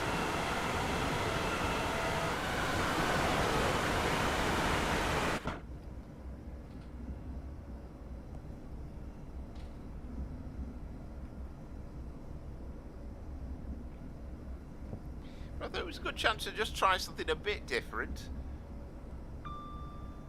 and to take advantage of the amazing reskins that have been done on the Creators Club.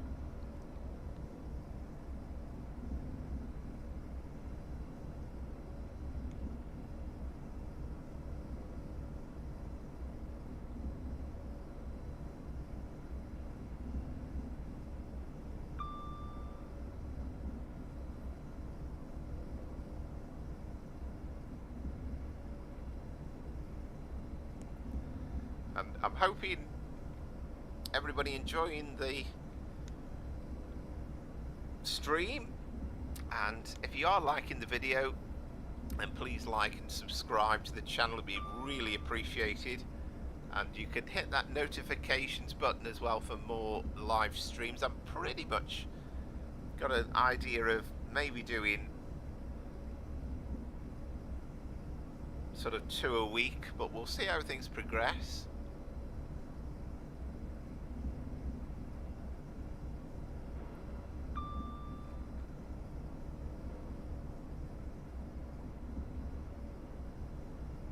Hopefully people are not too bored with the West Coast Main Line.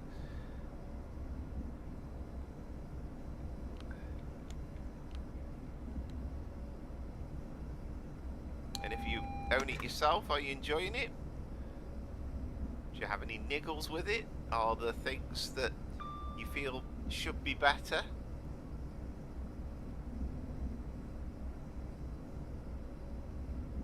And I think certainly for the PC version, we're going to get that full 710 timetable in pretty soon. I know that that is being worked on by one of the active modders in the Train Sim community website. Sorry to keep going on about that, by the way, but it's a great favourite of mine, and it completely enhances the experience. I mean, try riding the 5 Circle without it and you'll see the difference.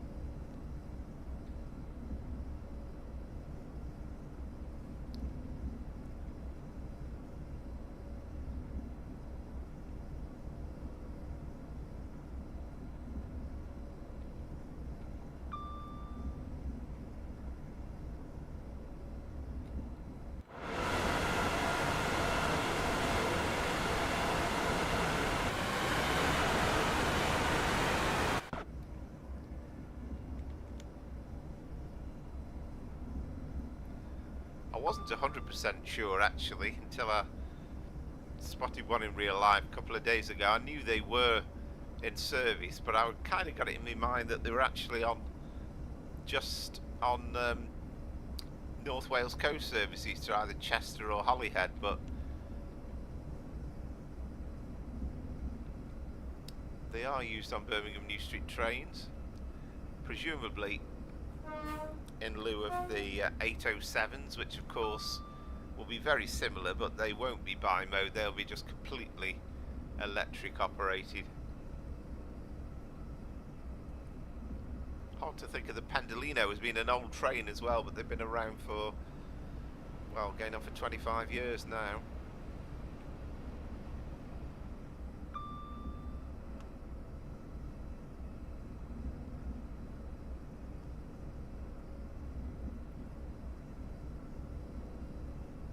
Tell you what, you can certainly race up and down this line between Euston and Milton Keynes on these fast trains.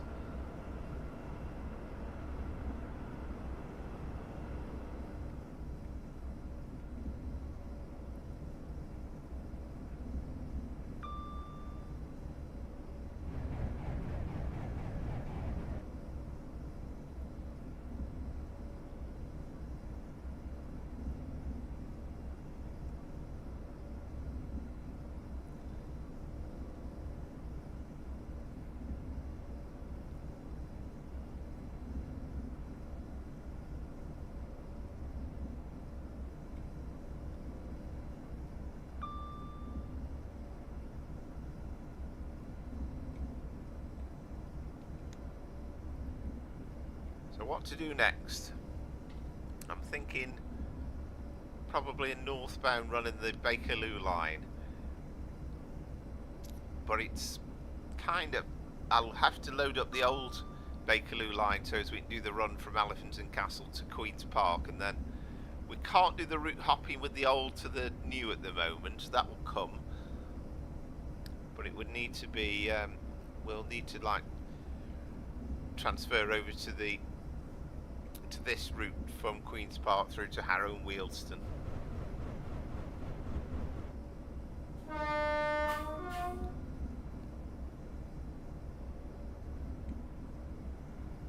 Need to do another run in the 350 at some point as well. Feel as though I'm giving that a little bit short shrift. That was Tring, incidentally. Of course, some trains terminate at Tring.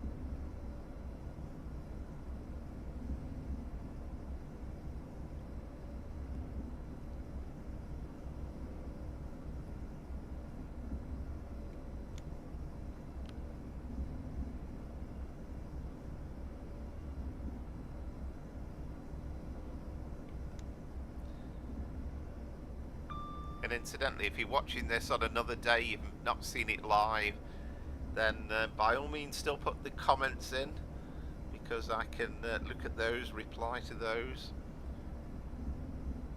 It's not all about the live chat, although it's good to see people watching it, hopefully enjoying this.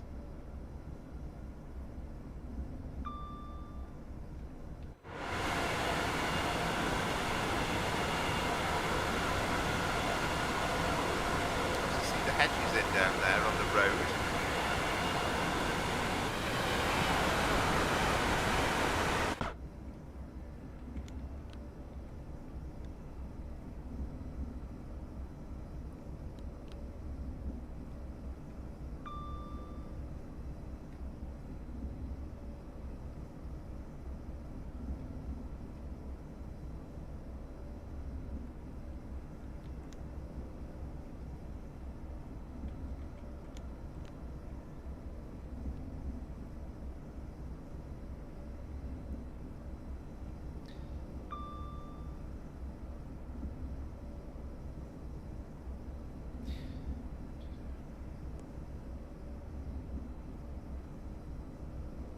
I think I might actually do the Bakerloo Line as the next bit, but actually just start it from Queen's Park and then do the run to Harrow and Euston, and then maybe do a bit of the Evero from Watford Junction. We'll see whether there's time to do a full run. But I think that's the great thing about this add-on. It already feels pretty complete, and every run you do, there's something going on.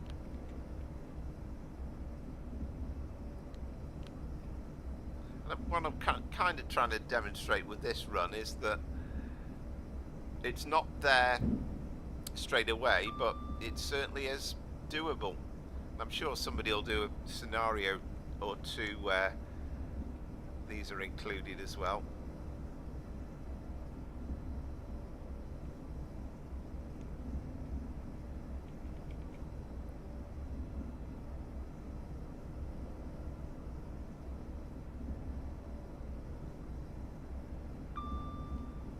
I mean, when I did the Bakerloo Line on Sunday, the sound mod didn't work on the new version. I mean, it's basically the same model, but presumably it got different names and all that sort of stuff, so it was basically using the old sound, so it'd be quite nice to do that.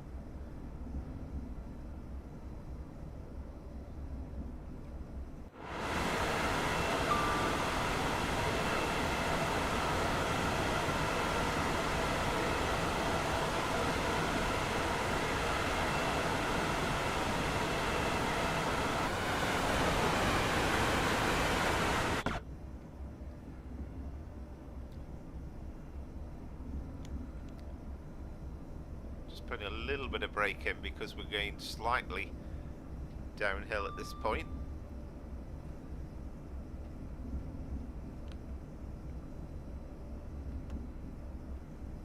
Actually, yeah, we are speeding. Of course, we should be aware it's 90 for the non-tilted trains.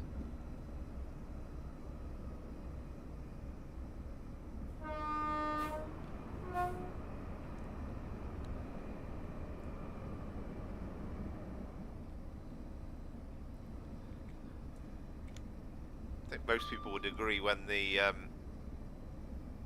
805s, when the 801 came out and the East Coast Main Line, I think many people were really disappointed that it was Peterborough to Doncaster that was represented and that we didn't have the King's Cross to Peterborough put in. That would be still nice to see at some point.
only about 6 miles away to Milton Keynes Central. I know, you know, a lot of people have talked endlessly about the fact that it ends so short at Milton Keynes, but I mean, it's still pretty long route, and the amount of detail that's gone into it, it was never going to go beyond Milton Keynes, because if they'd done that, they would have had to put the Northampton loop in, they would have to put in Northampton. Rugby itself is a very complicated station, so it always seemed plausible that Milton Keynes was going to be an endpoint. And to be fair, there's a lot of trains that stop at Milton Keynes Central. The station opened in 1982.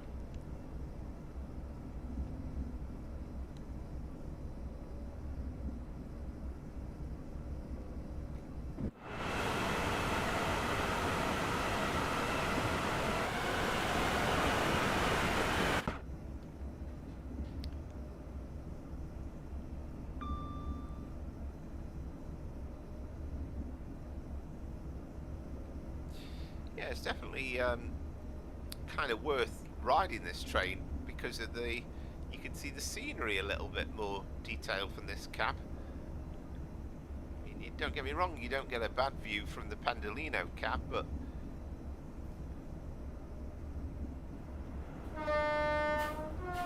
before Milton Keynes Central opened in 1982, this was a terminus point Bletchley for many of the EMU services, the 310s and all the rest of it. Love to see some of the old trains represented in the game as well, some old EMUs, some first gen EMUs.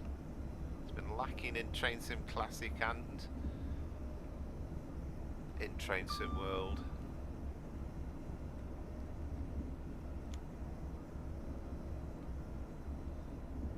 This is pretty much the newest stock you could drive on the West Coast Main Line at the moment. The 805s, the 807s are in test mode.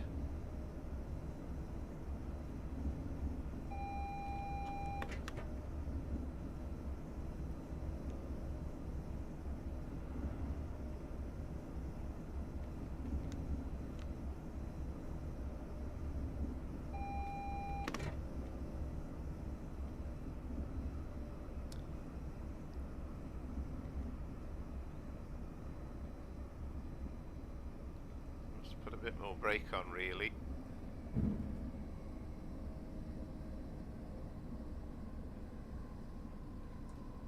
Because the signal beyond this single yellow looks to be reasonably close, but we should be alright.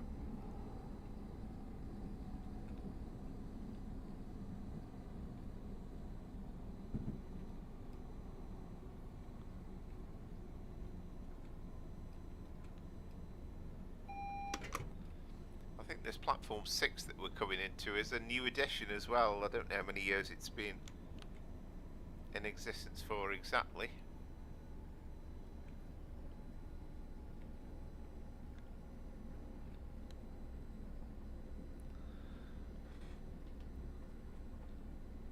Yeah, I think we're okay for the platform actually. There's the dual carriageway that runs alongside the West Coast Main Line.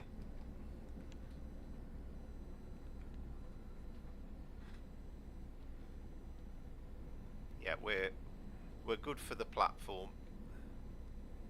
Of course, in reality, we wouldn't necessarily be signal for red. It's more the fact that it's the end of the route than anything else, rather than there being a train holding us up, I suspect. Got a southbound, well, I'm saying it's southbound, that might be a northbound train actually. I think adjacent to us would be the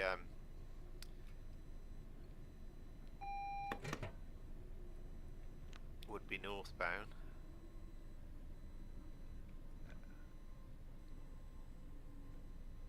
Well, it's one or the other anyway.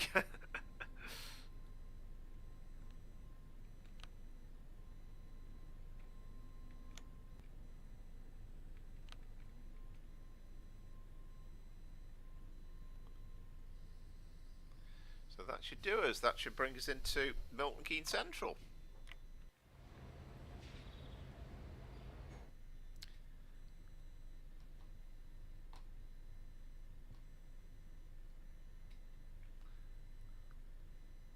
I mean, actually, for it to tell us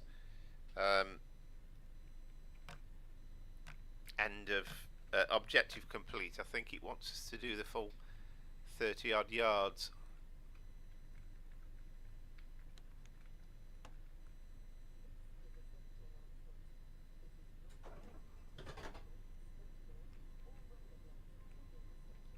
Yeah, it's basically kind of there, isn't it?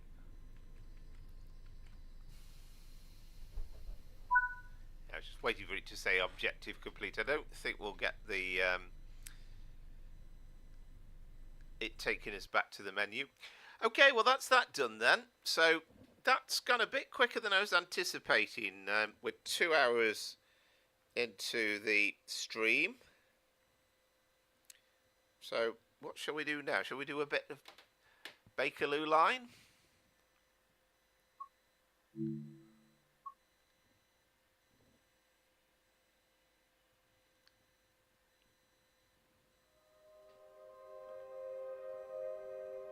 So we're going to pick up a service at Queen's Park, I think. So we'll go back to...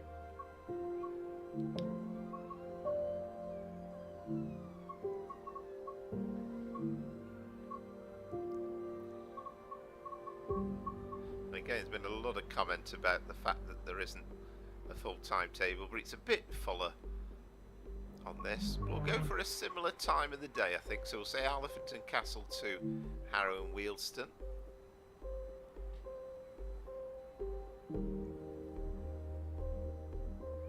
And I think it's really nice that the Bakerloo Line stock has been included as part of the add-in without needing to already own the original Bakerloo Line. They didn't have to do that, Dovetail Games, so it's good that they have done. Well, if Cathcart Circle piqued your interest, incidentally, it's 60% discount on there at the moment. Alright, let's get this thing set up. I always like to get out mid-cab for this, because otherwise I'd find it a bit confusing. So control key is in, and then now it's on. I like to cut that out, because that means then we can actually open the window and you can hear those lovely sounds. So we need to do that. Set that to forward. We'll put the destination in as Harrow and Wealdstone.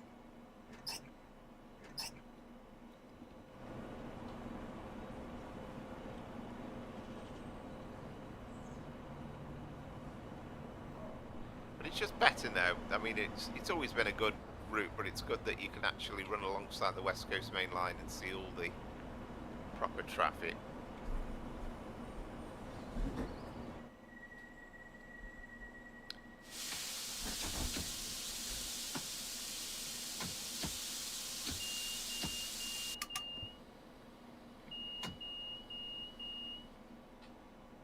So we are awaiting to 14:18 for our departure.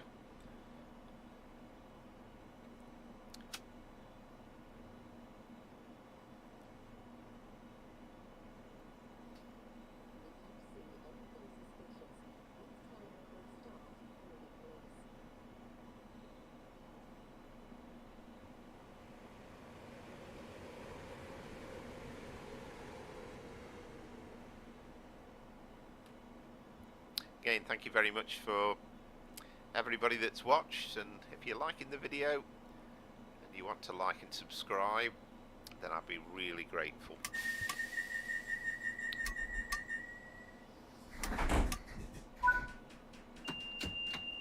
You'll see it's the sound mod on this is absolutely brilliant.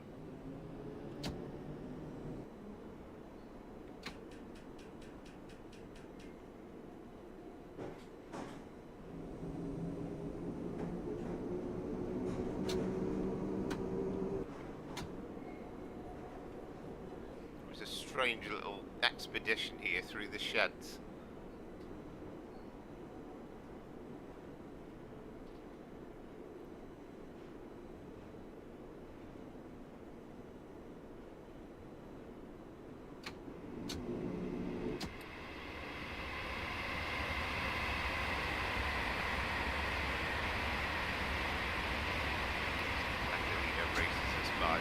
Very strange to drive the 72 stop just after you've driven something like the 805 or the Pendolino, because it really does feel like going back in time, mechanical stuff. Basically the oldest train in regular service on the network.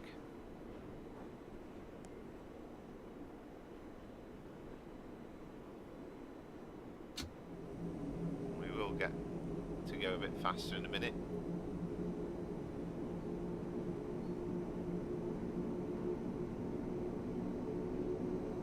I promise.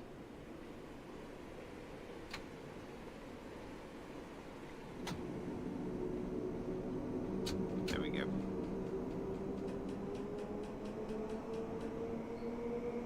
Of course, the golden rule with London Underground signs, if they've got a black mark around them, then you don't have to wait for the whole of the train to get through before you can increase the speed limit. But if they've got a red mark around them, then you have to observe just the same as you would do with national rail trains. So Kensal Green is coming up.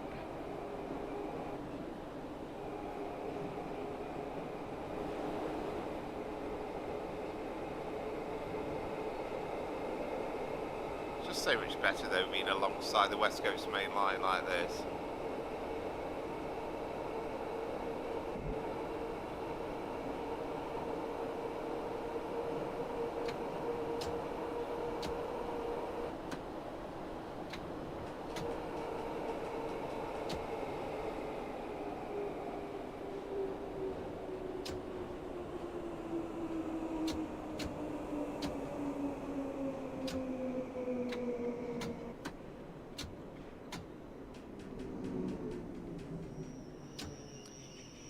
One thing I observed when I drove on it Sunday was that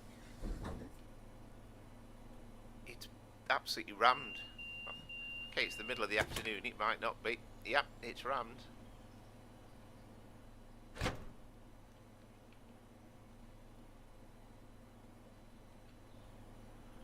If anything, you might argue they've gone over the top with it.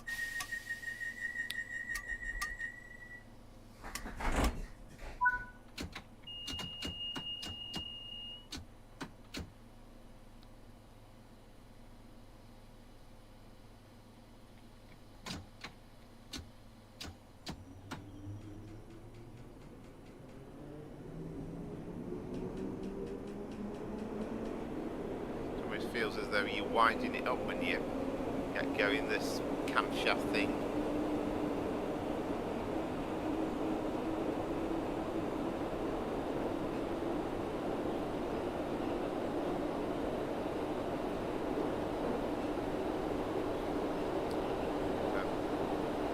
If you're liking the video as well as liking and subscribing, then by all means some comments in the chat. I'll do my best to respond. I can't type really because I can't drive and type at the same time, but more than likely I'll be more than happy to hear from you really.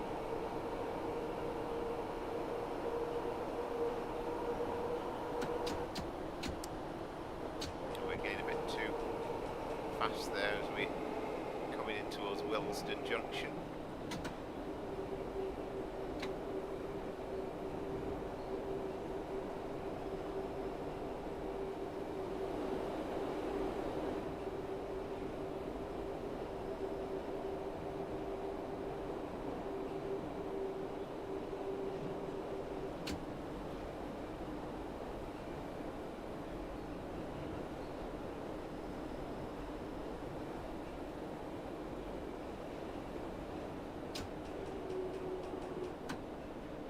Great to see an Avanti sitting there in the signings there. It's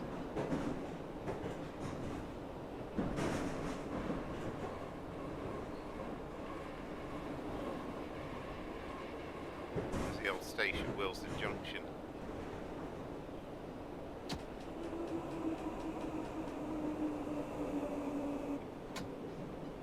Of course, we don't get the AWS pings on driving this tube stop.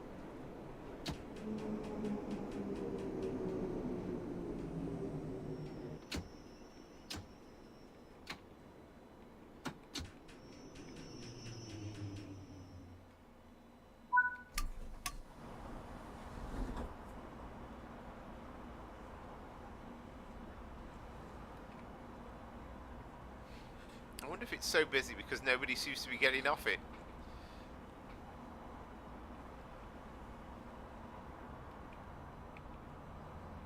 Good to see the upper road, and okay, the sort of the modelling on the bus is pretty basic, but kind of gives you the idea.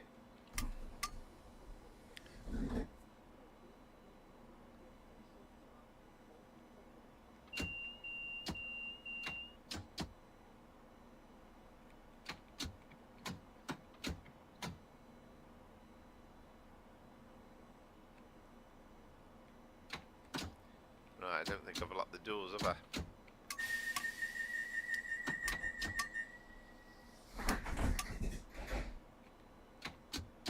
Right, off, release. Ah, I know what I've done. I've left doors unlocked. Left doors locked. Oh no, it's right doors I'm trying to...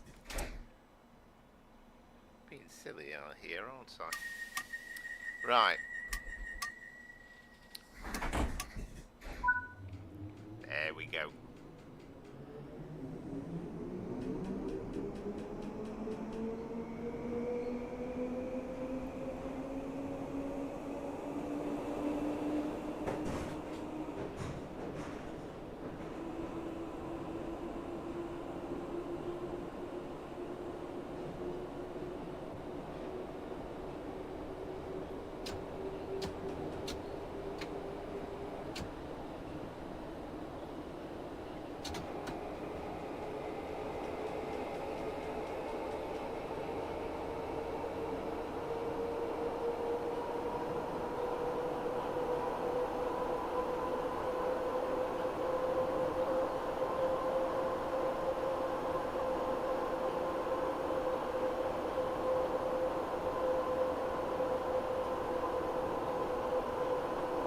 Euston is next, very much on the climb.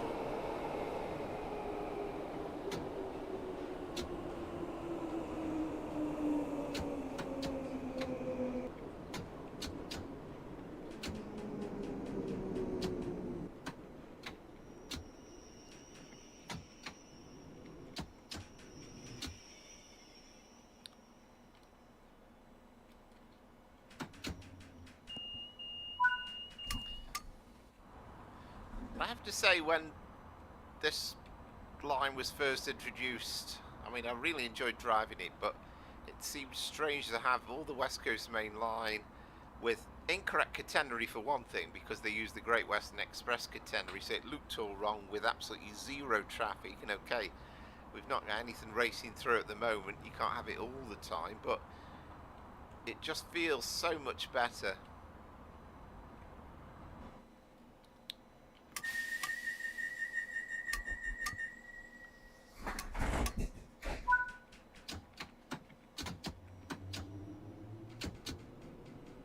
Stonebridge Park is next.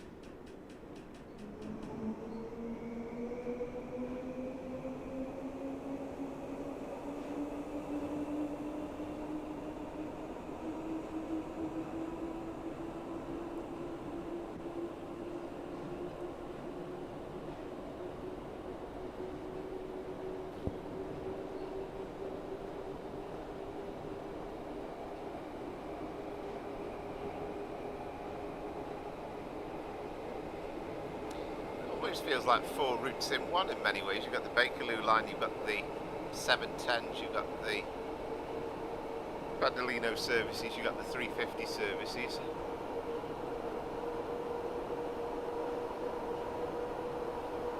Good view from the cab of Wembley Stadium now.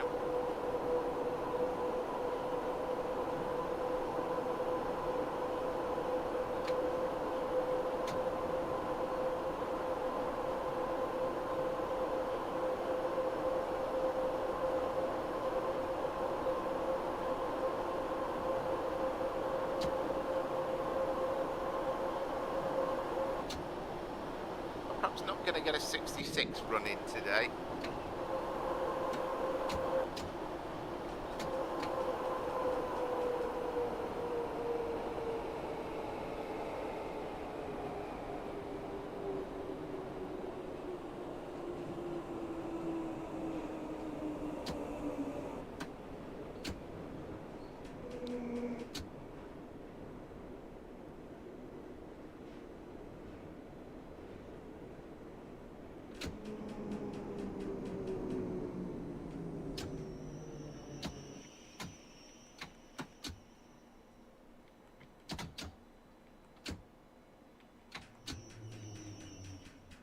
Slow on the old brakes there.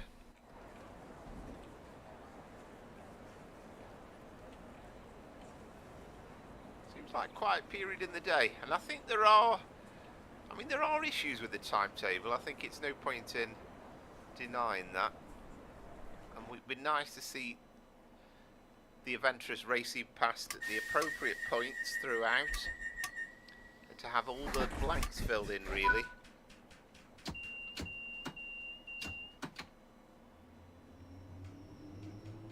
And I've got kind of higher hopes that that'll be done by the modders rather than Dovetail Games themselves. I'm sure they might do some changes in time.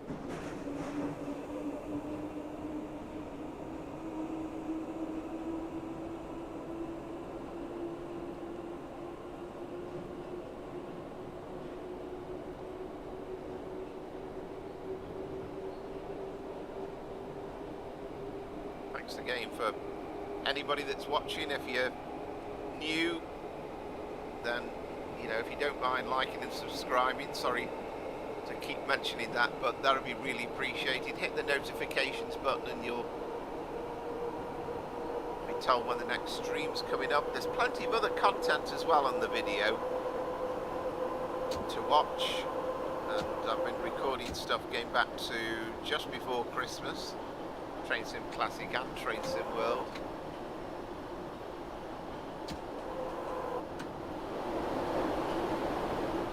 Popular one I did was the Elizabeth Line service, which I did from Paddington to Heathrow.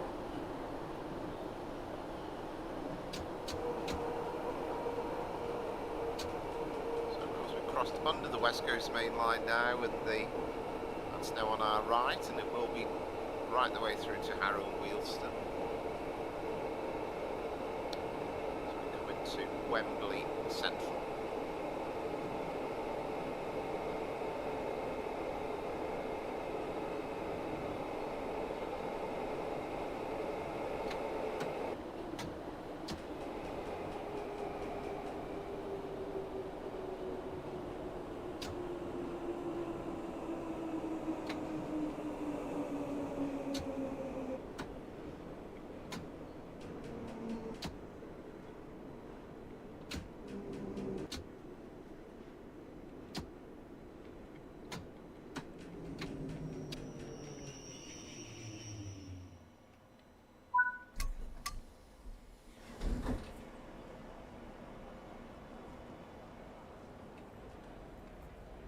Interesting station really, but the main line, well, say the main line platforms, that's the line in between where you've got the fast trains running through. Technically there are platforms there, but you can't gain access to them, the general public.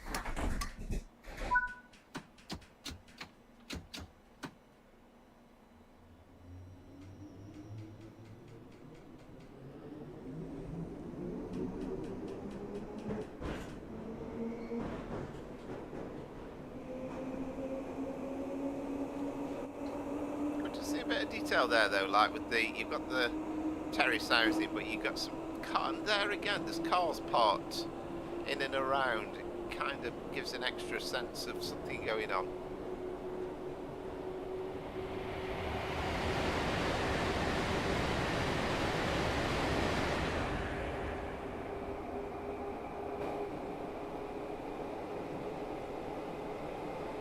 North Wembley is next.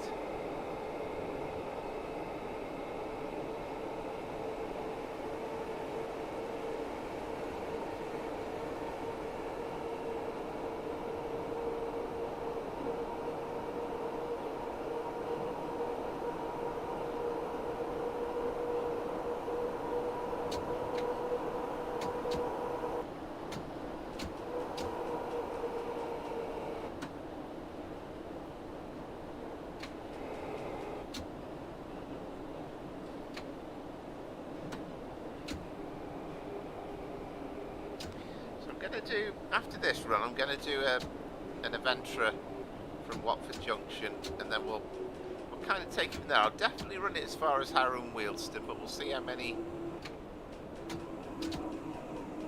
are watching then, and we might call it a day then, but we'll see.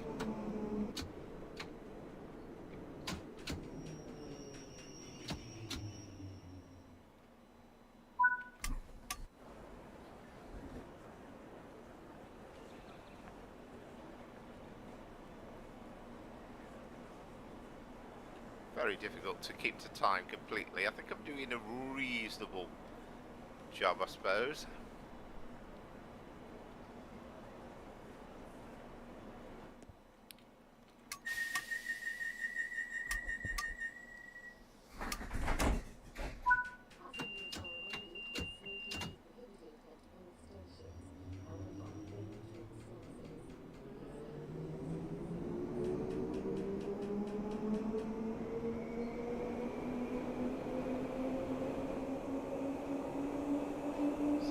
Next.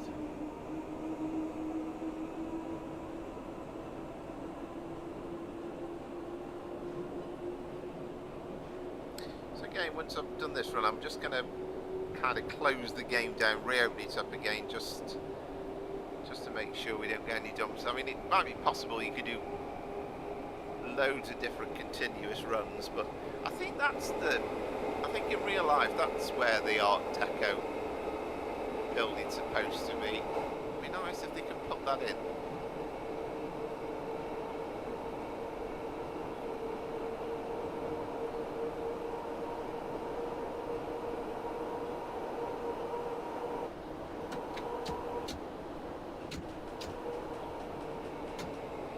Trying to hit the platforms about 30 miles an hour.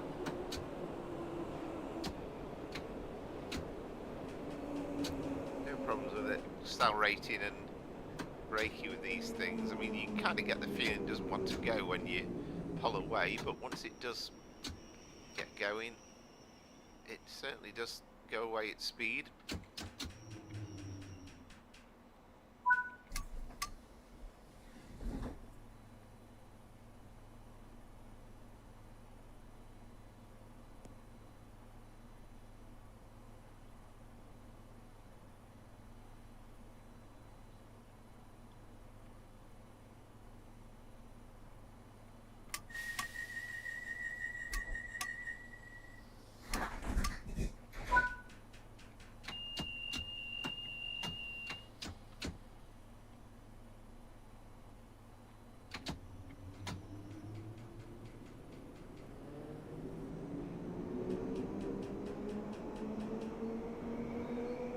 That kind of sound of it motoring up.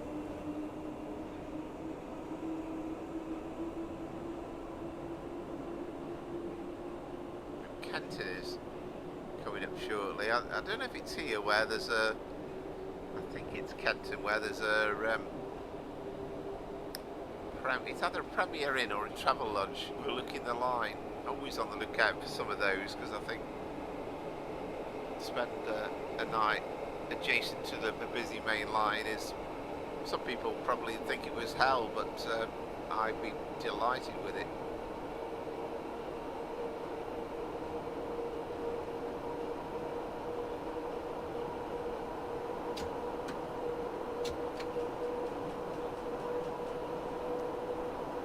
See here, we're climbing uphill quite a bit, and it's a slight struggle.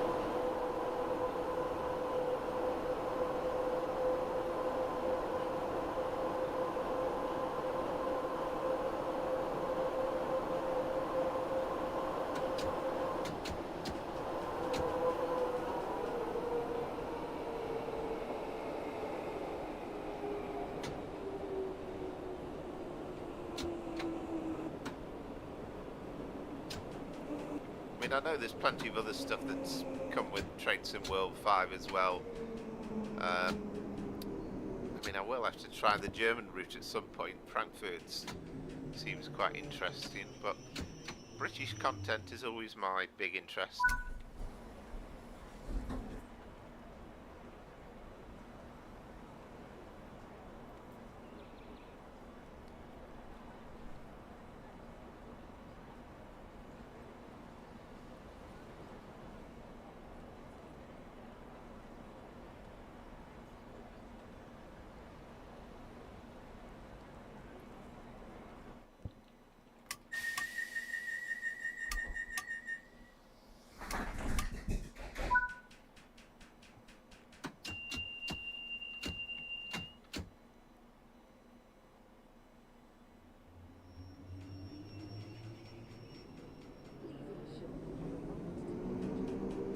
Harrow and Euston is next.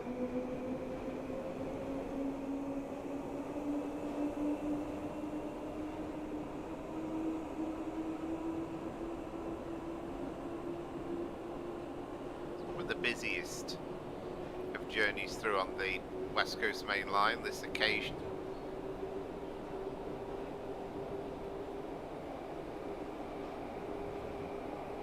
But you do have flurries. I mean, you'll have a period where you've got 2 or 3 coming through virtually within a minute or 2 of each other.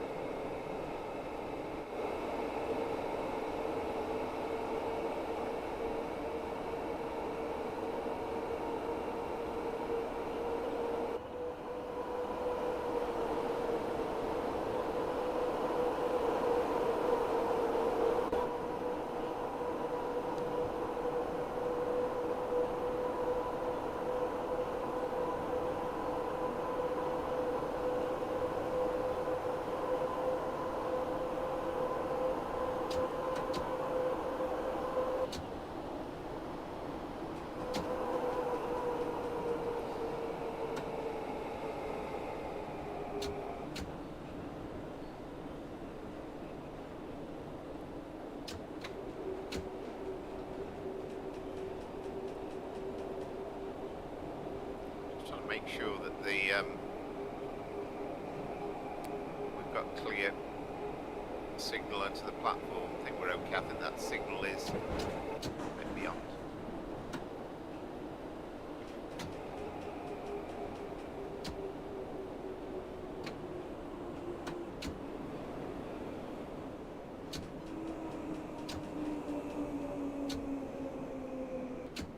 One thing they haven't quite sorted with this, I mean, on the old Bakerloo line, at least they add on, at least when you open the doors here, everybody will get off, but it seems as though that's slightly bought at the moment, so they all carry on with you to the turnback sidings.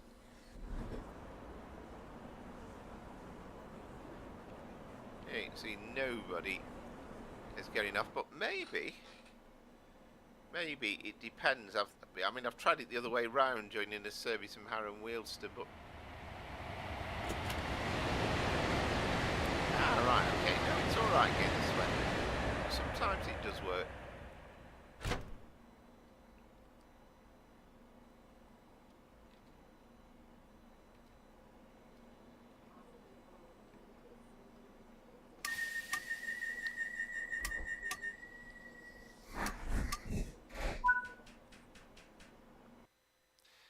So what we will do, we'll just take it to the turnback side, we might as well, for the sake of argument.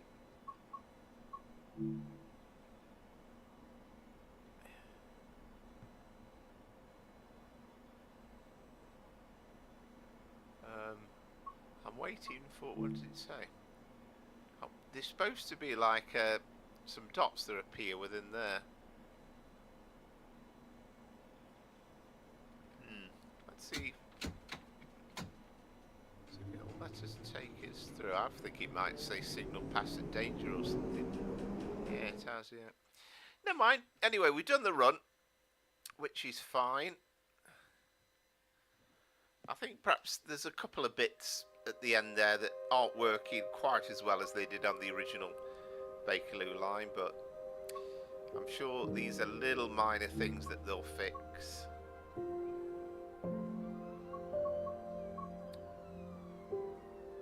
So what we'll do, we'll just close the game down again. I'll just play you as well the intro in case you didn't see the video from the very start, and just to give you a feeling for what we've had so far.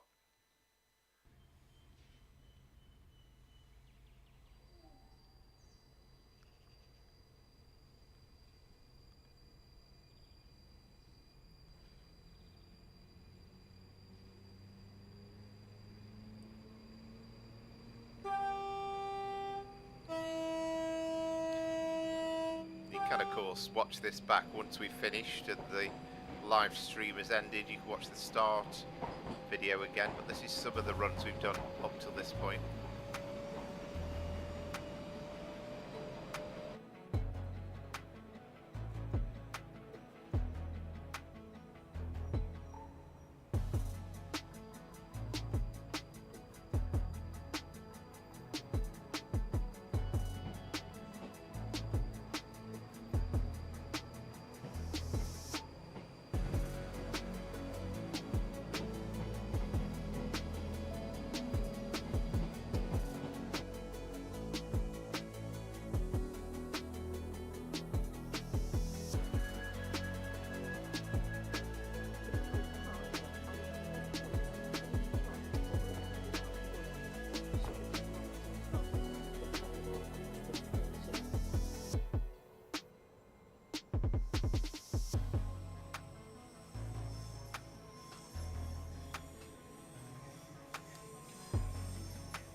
Okay, so that was that. And for the last bit of this stream, I think we're just going to do a run on the DC lines then now. So let's load the game back up once more.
So once more, I mean, we'll have to try some more different routes and all sorts, and we'll do a bit of Train Sim Classic in future weeks as well. But let's take on the 710. So we'll do one, I think, sort of afternoon peak sort of thing, I reckon. Watford Junction, let's say, to London Euston, 17:16. Actually, no, we'll go custom weather as always.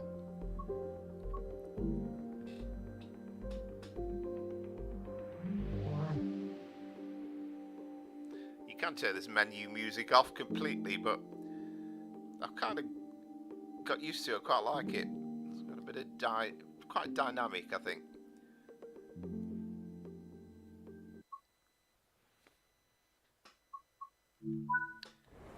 Now, sadly, I've downloaded a mod, well, I say sadly, which is supposedly getting us up to the 5 car, but we're still 4 car. I don't know why that's not working, but anyway. We should really have Overground markings here at this platform. Got another 710 coming in to terminate from London Euston.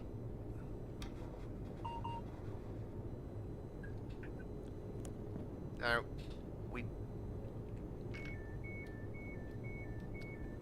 I do know that to get the AWS working on to this properly, we definitely need to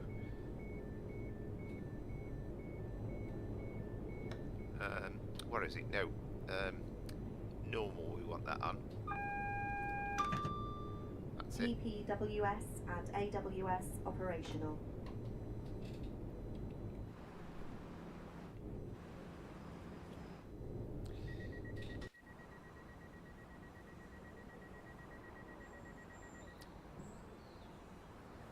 Can't remember whether we opened the doors actually.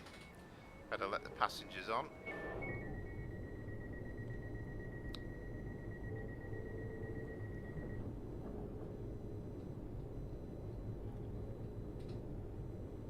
I know, I think it was Matt Paddleson said in one of the streams about the fact you can drive this unit up and down, and it's quite entertaining. It certainly is enjoyable.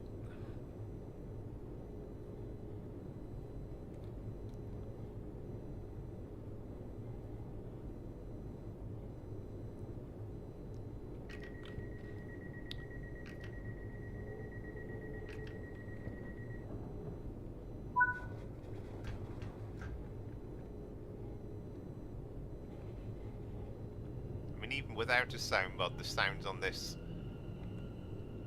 were pretty decent.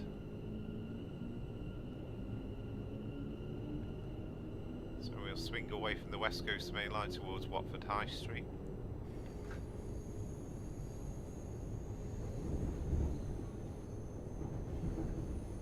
.377 coming through. And we'll terminate at the junction.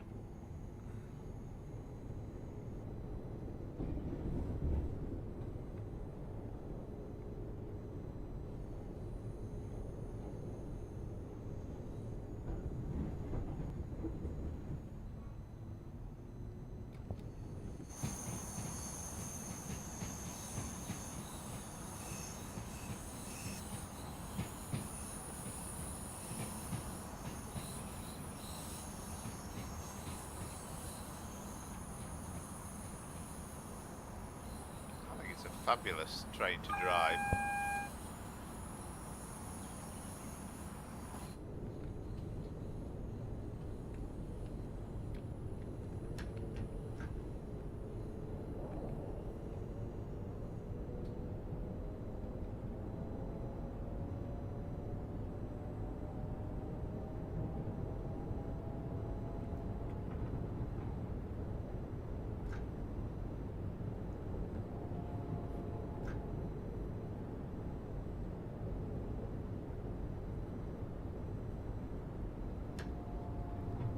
We are going downhill.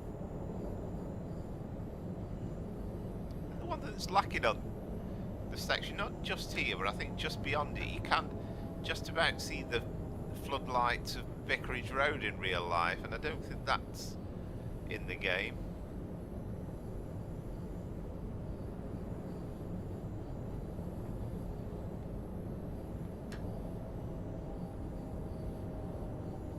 I quite like the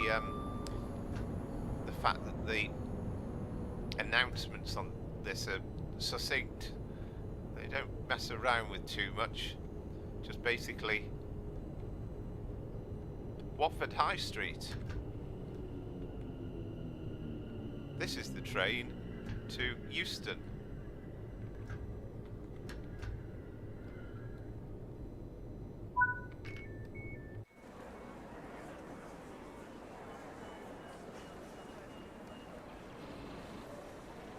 Looks pretty busy.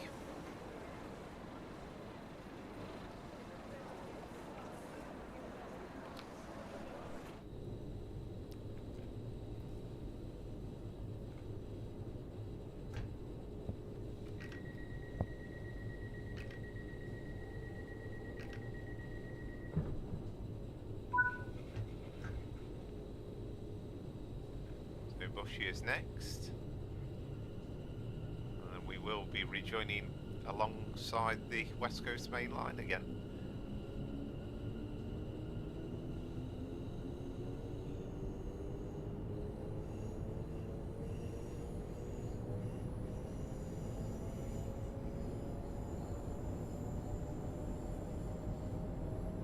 I'll probably call it a day at Harrow and Wealdstone, I think, unless we get quite a few more added viewers, then I might carry on to Euston. We'll see how things go.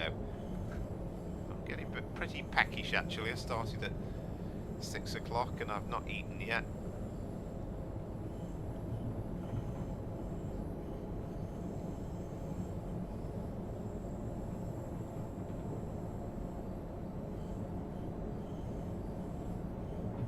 You go through this bit here, you could almost be in the open countryside, couldn't you? But then you come outside, see there's a lot going on.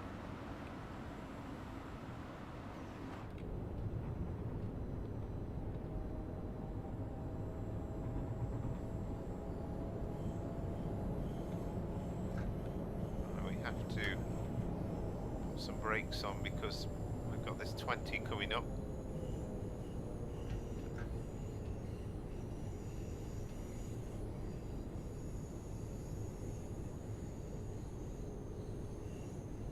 In reality, I don't think you'd have to worry about too much, would you? Because you'd be stopping at the station anyway. Again, it has almost a villagey country feel about it. Not the fact that you're adjacent to the busiest main line in the UK.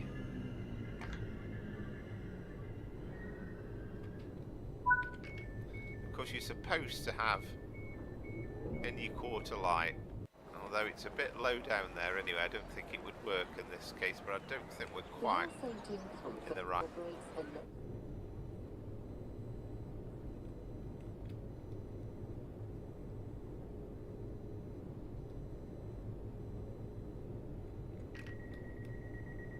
We're just a few seconds shy of departure time, 17:24. See a busy old station it is. Of course, there are LNWR services that stop at Bushy, particularly the Tring ones, I think. I'm trying to remind myself again. Wait until we get a few miles an hour before we accelerate to full power.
I think that was an errant AWS because we got a green signal and there's no speed reduction, so I think that was just an error.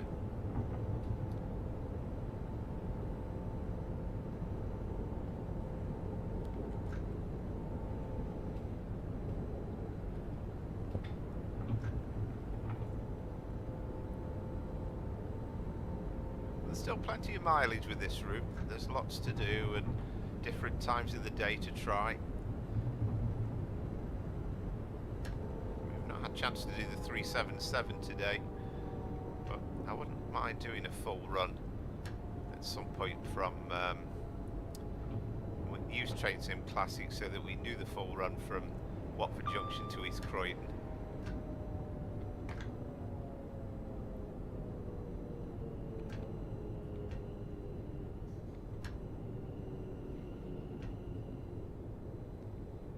Wow, there's a lot waiting here, isn't there? And that kind of, again, as a reminder that we are a rush hour kind of train.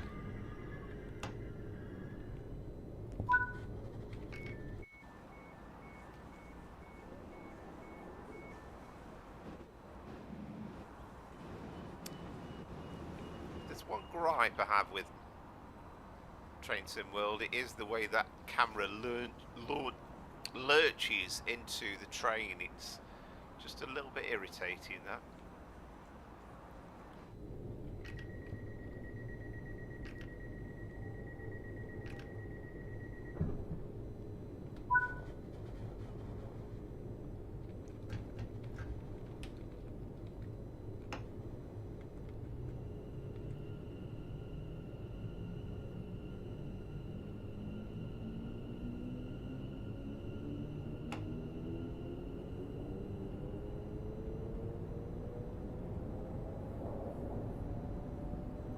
I mentioned in the last stream there's a couple of points that are inaccurate. Of course, we are operating without the pantograph, but it does say 25 kV down there, so that needs to be corrected.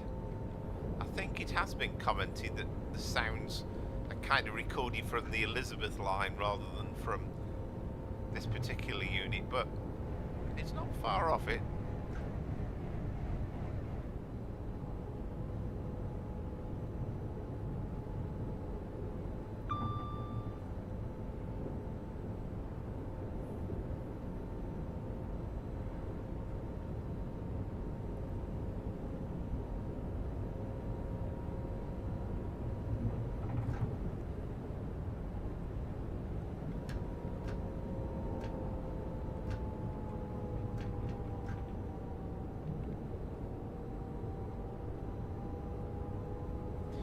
Lighting isn't always fantastic in Train Sim World, but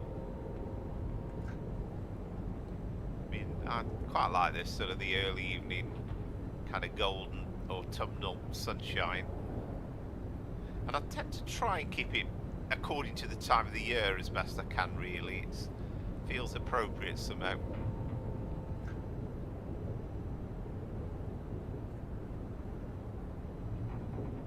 Spaced out the stations, this part of the line.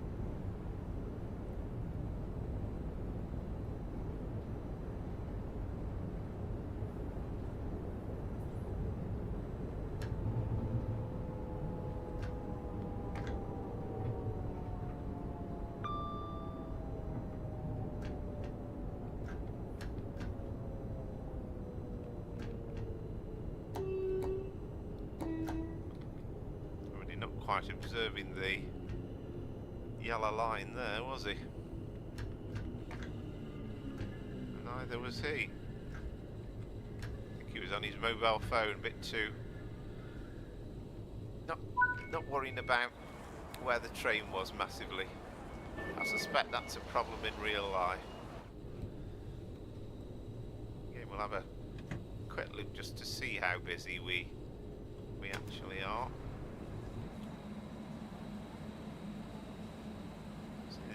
Very nicely modelled, and it's good to see the displays the correct time on, and that should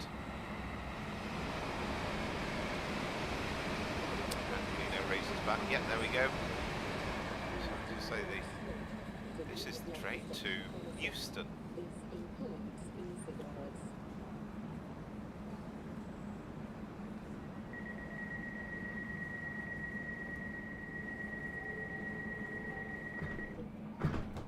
Satisfying clunk, and of course that's kind of, I think that's fairly realistic. The idea is that we've not they're shut, but we've not locked them properly yet.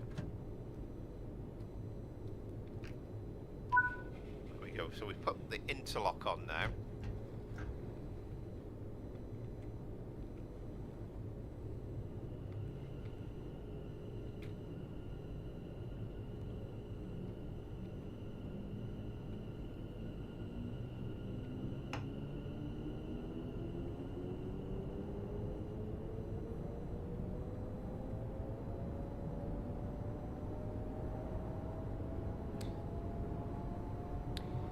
If anybody's desperate for me to carry on the run through to London Euston, although he'd like me to do it, then let me know. Otherwise, I'm kind of thinking I might end the run at Harrow and Wealdstone.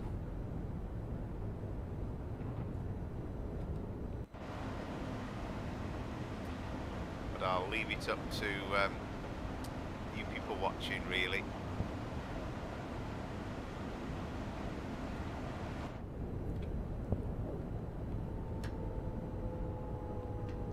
Incredibly easy unit to drive. Brakes are absolutely superb. Trust me, you try driving one of the old diesels and it's such a different experience. You apply brakes and you kind of don't get a response for about 5 seconds.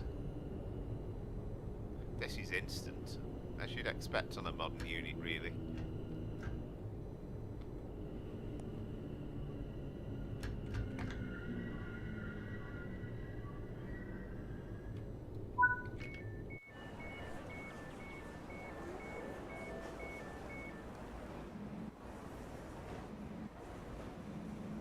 Try and go to there, and then that way hopefully the camera won't lurch back and forth as much.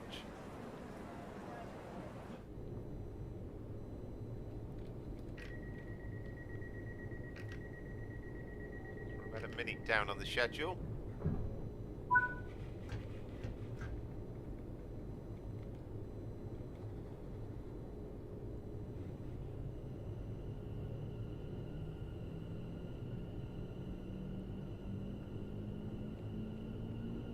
We are coming towards Harrow and Wealdstone, so I think I probably will call it a day. I mean, there's only, I think, a couple of people watching currently.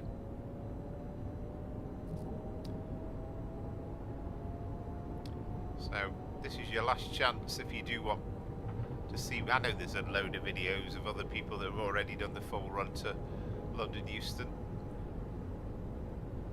But I'll say it now, thank you again for everybody that's watched. And I'd be tremendously grateful if you could like and subscribe, because the support is really appreciated. And also put the notifications on if you don't mind, because it will alert you to when I'm next doing a stream. I'm hoping to potentially do kind of 2 weeks, but we'll see. I think weekends are obviously a bit easier for me, but we'll see. And again, if you're watching this back, you're not watching it live, you're watching a recording, then pop your comments in and I'll do my best to reply to them. Any ideas, suggestions, thoughts, comments, anything.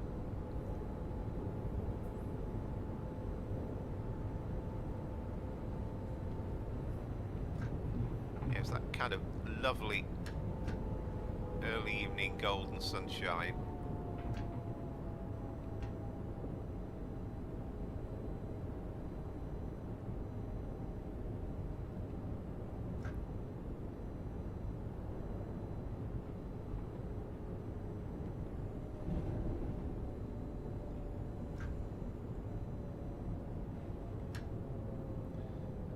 It's a bit narrow there, doesn't it, on the platform? I wonder if it's really that close to the edge.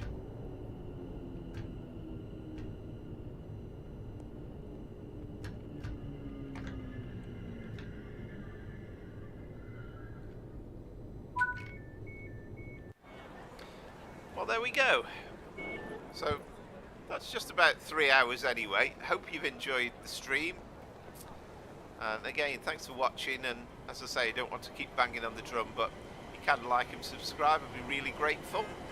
And until next time, it's Power Flower, trains and planes, and hope you've enjoyed it. Thanks again. Goodbye.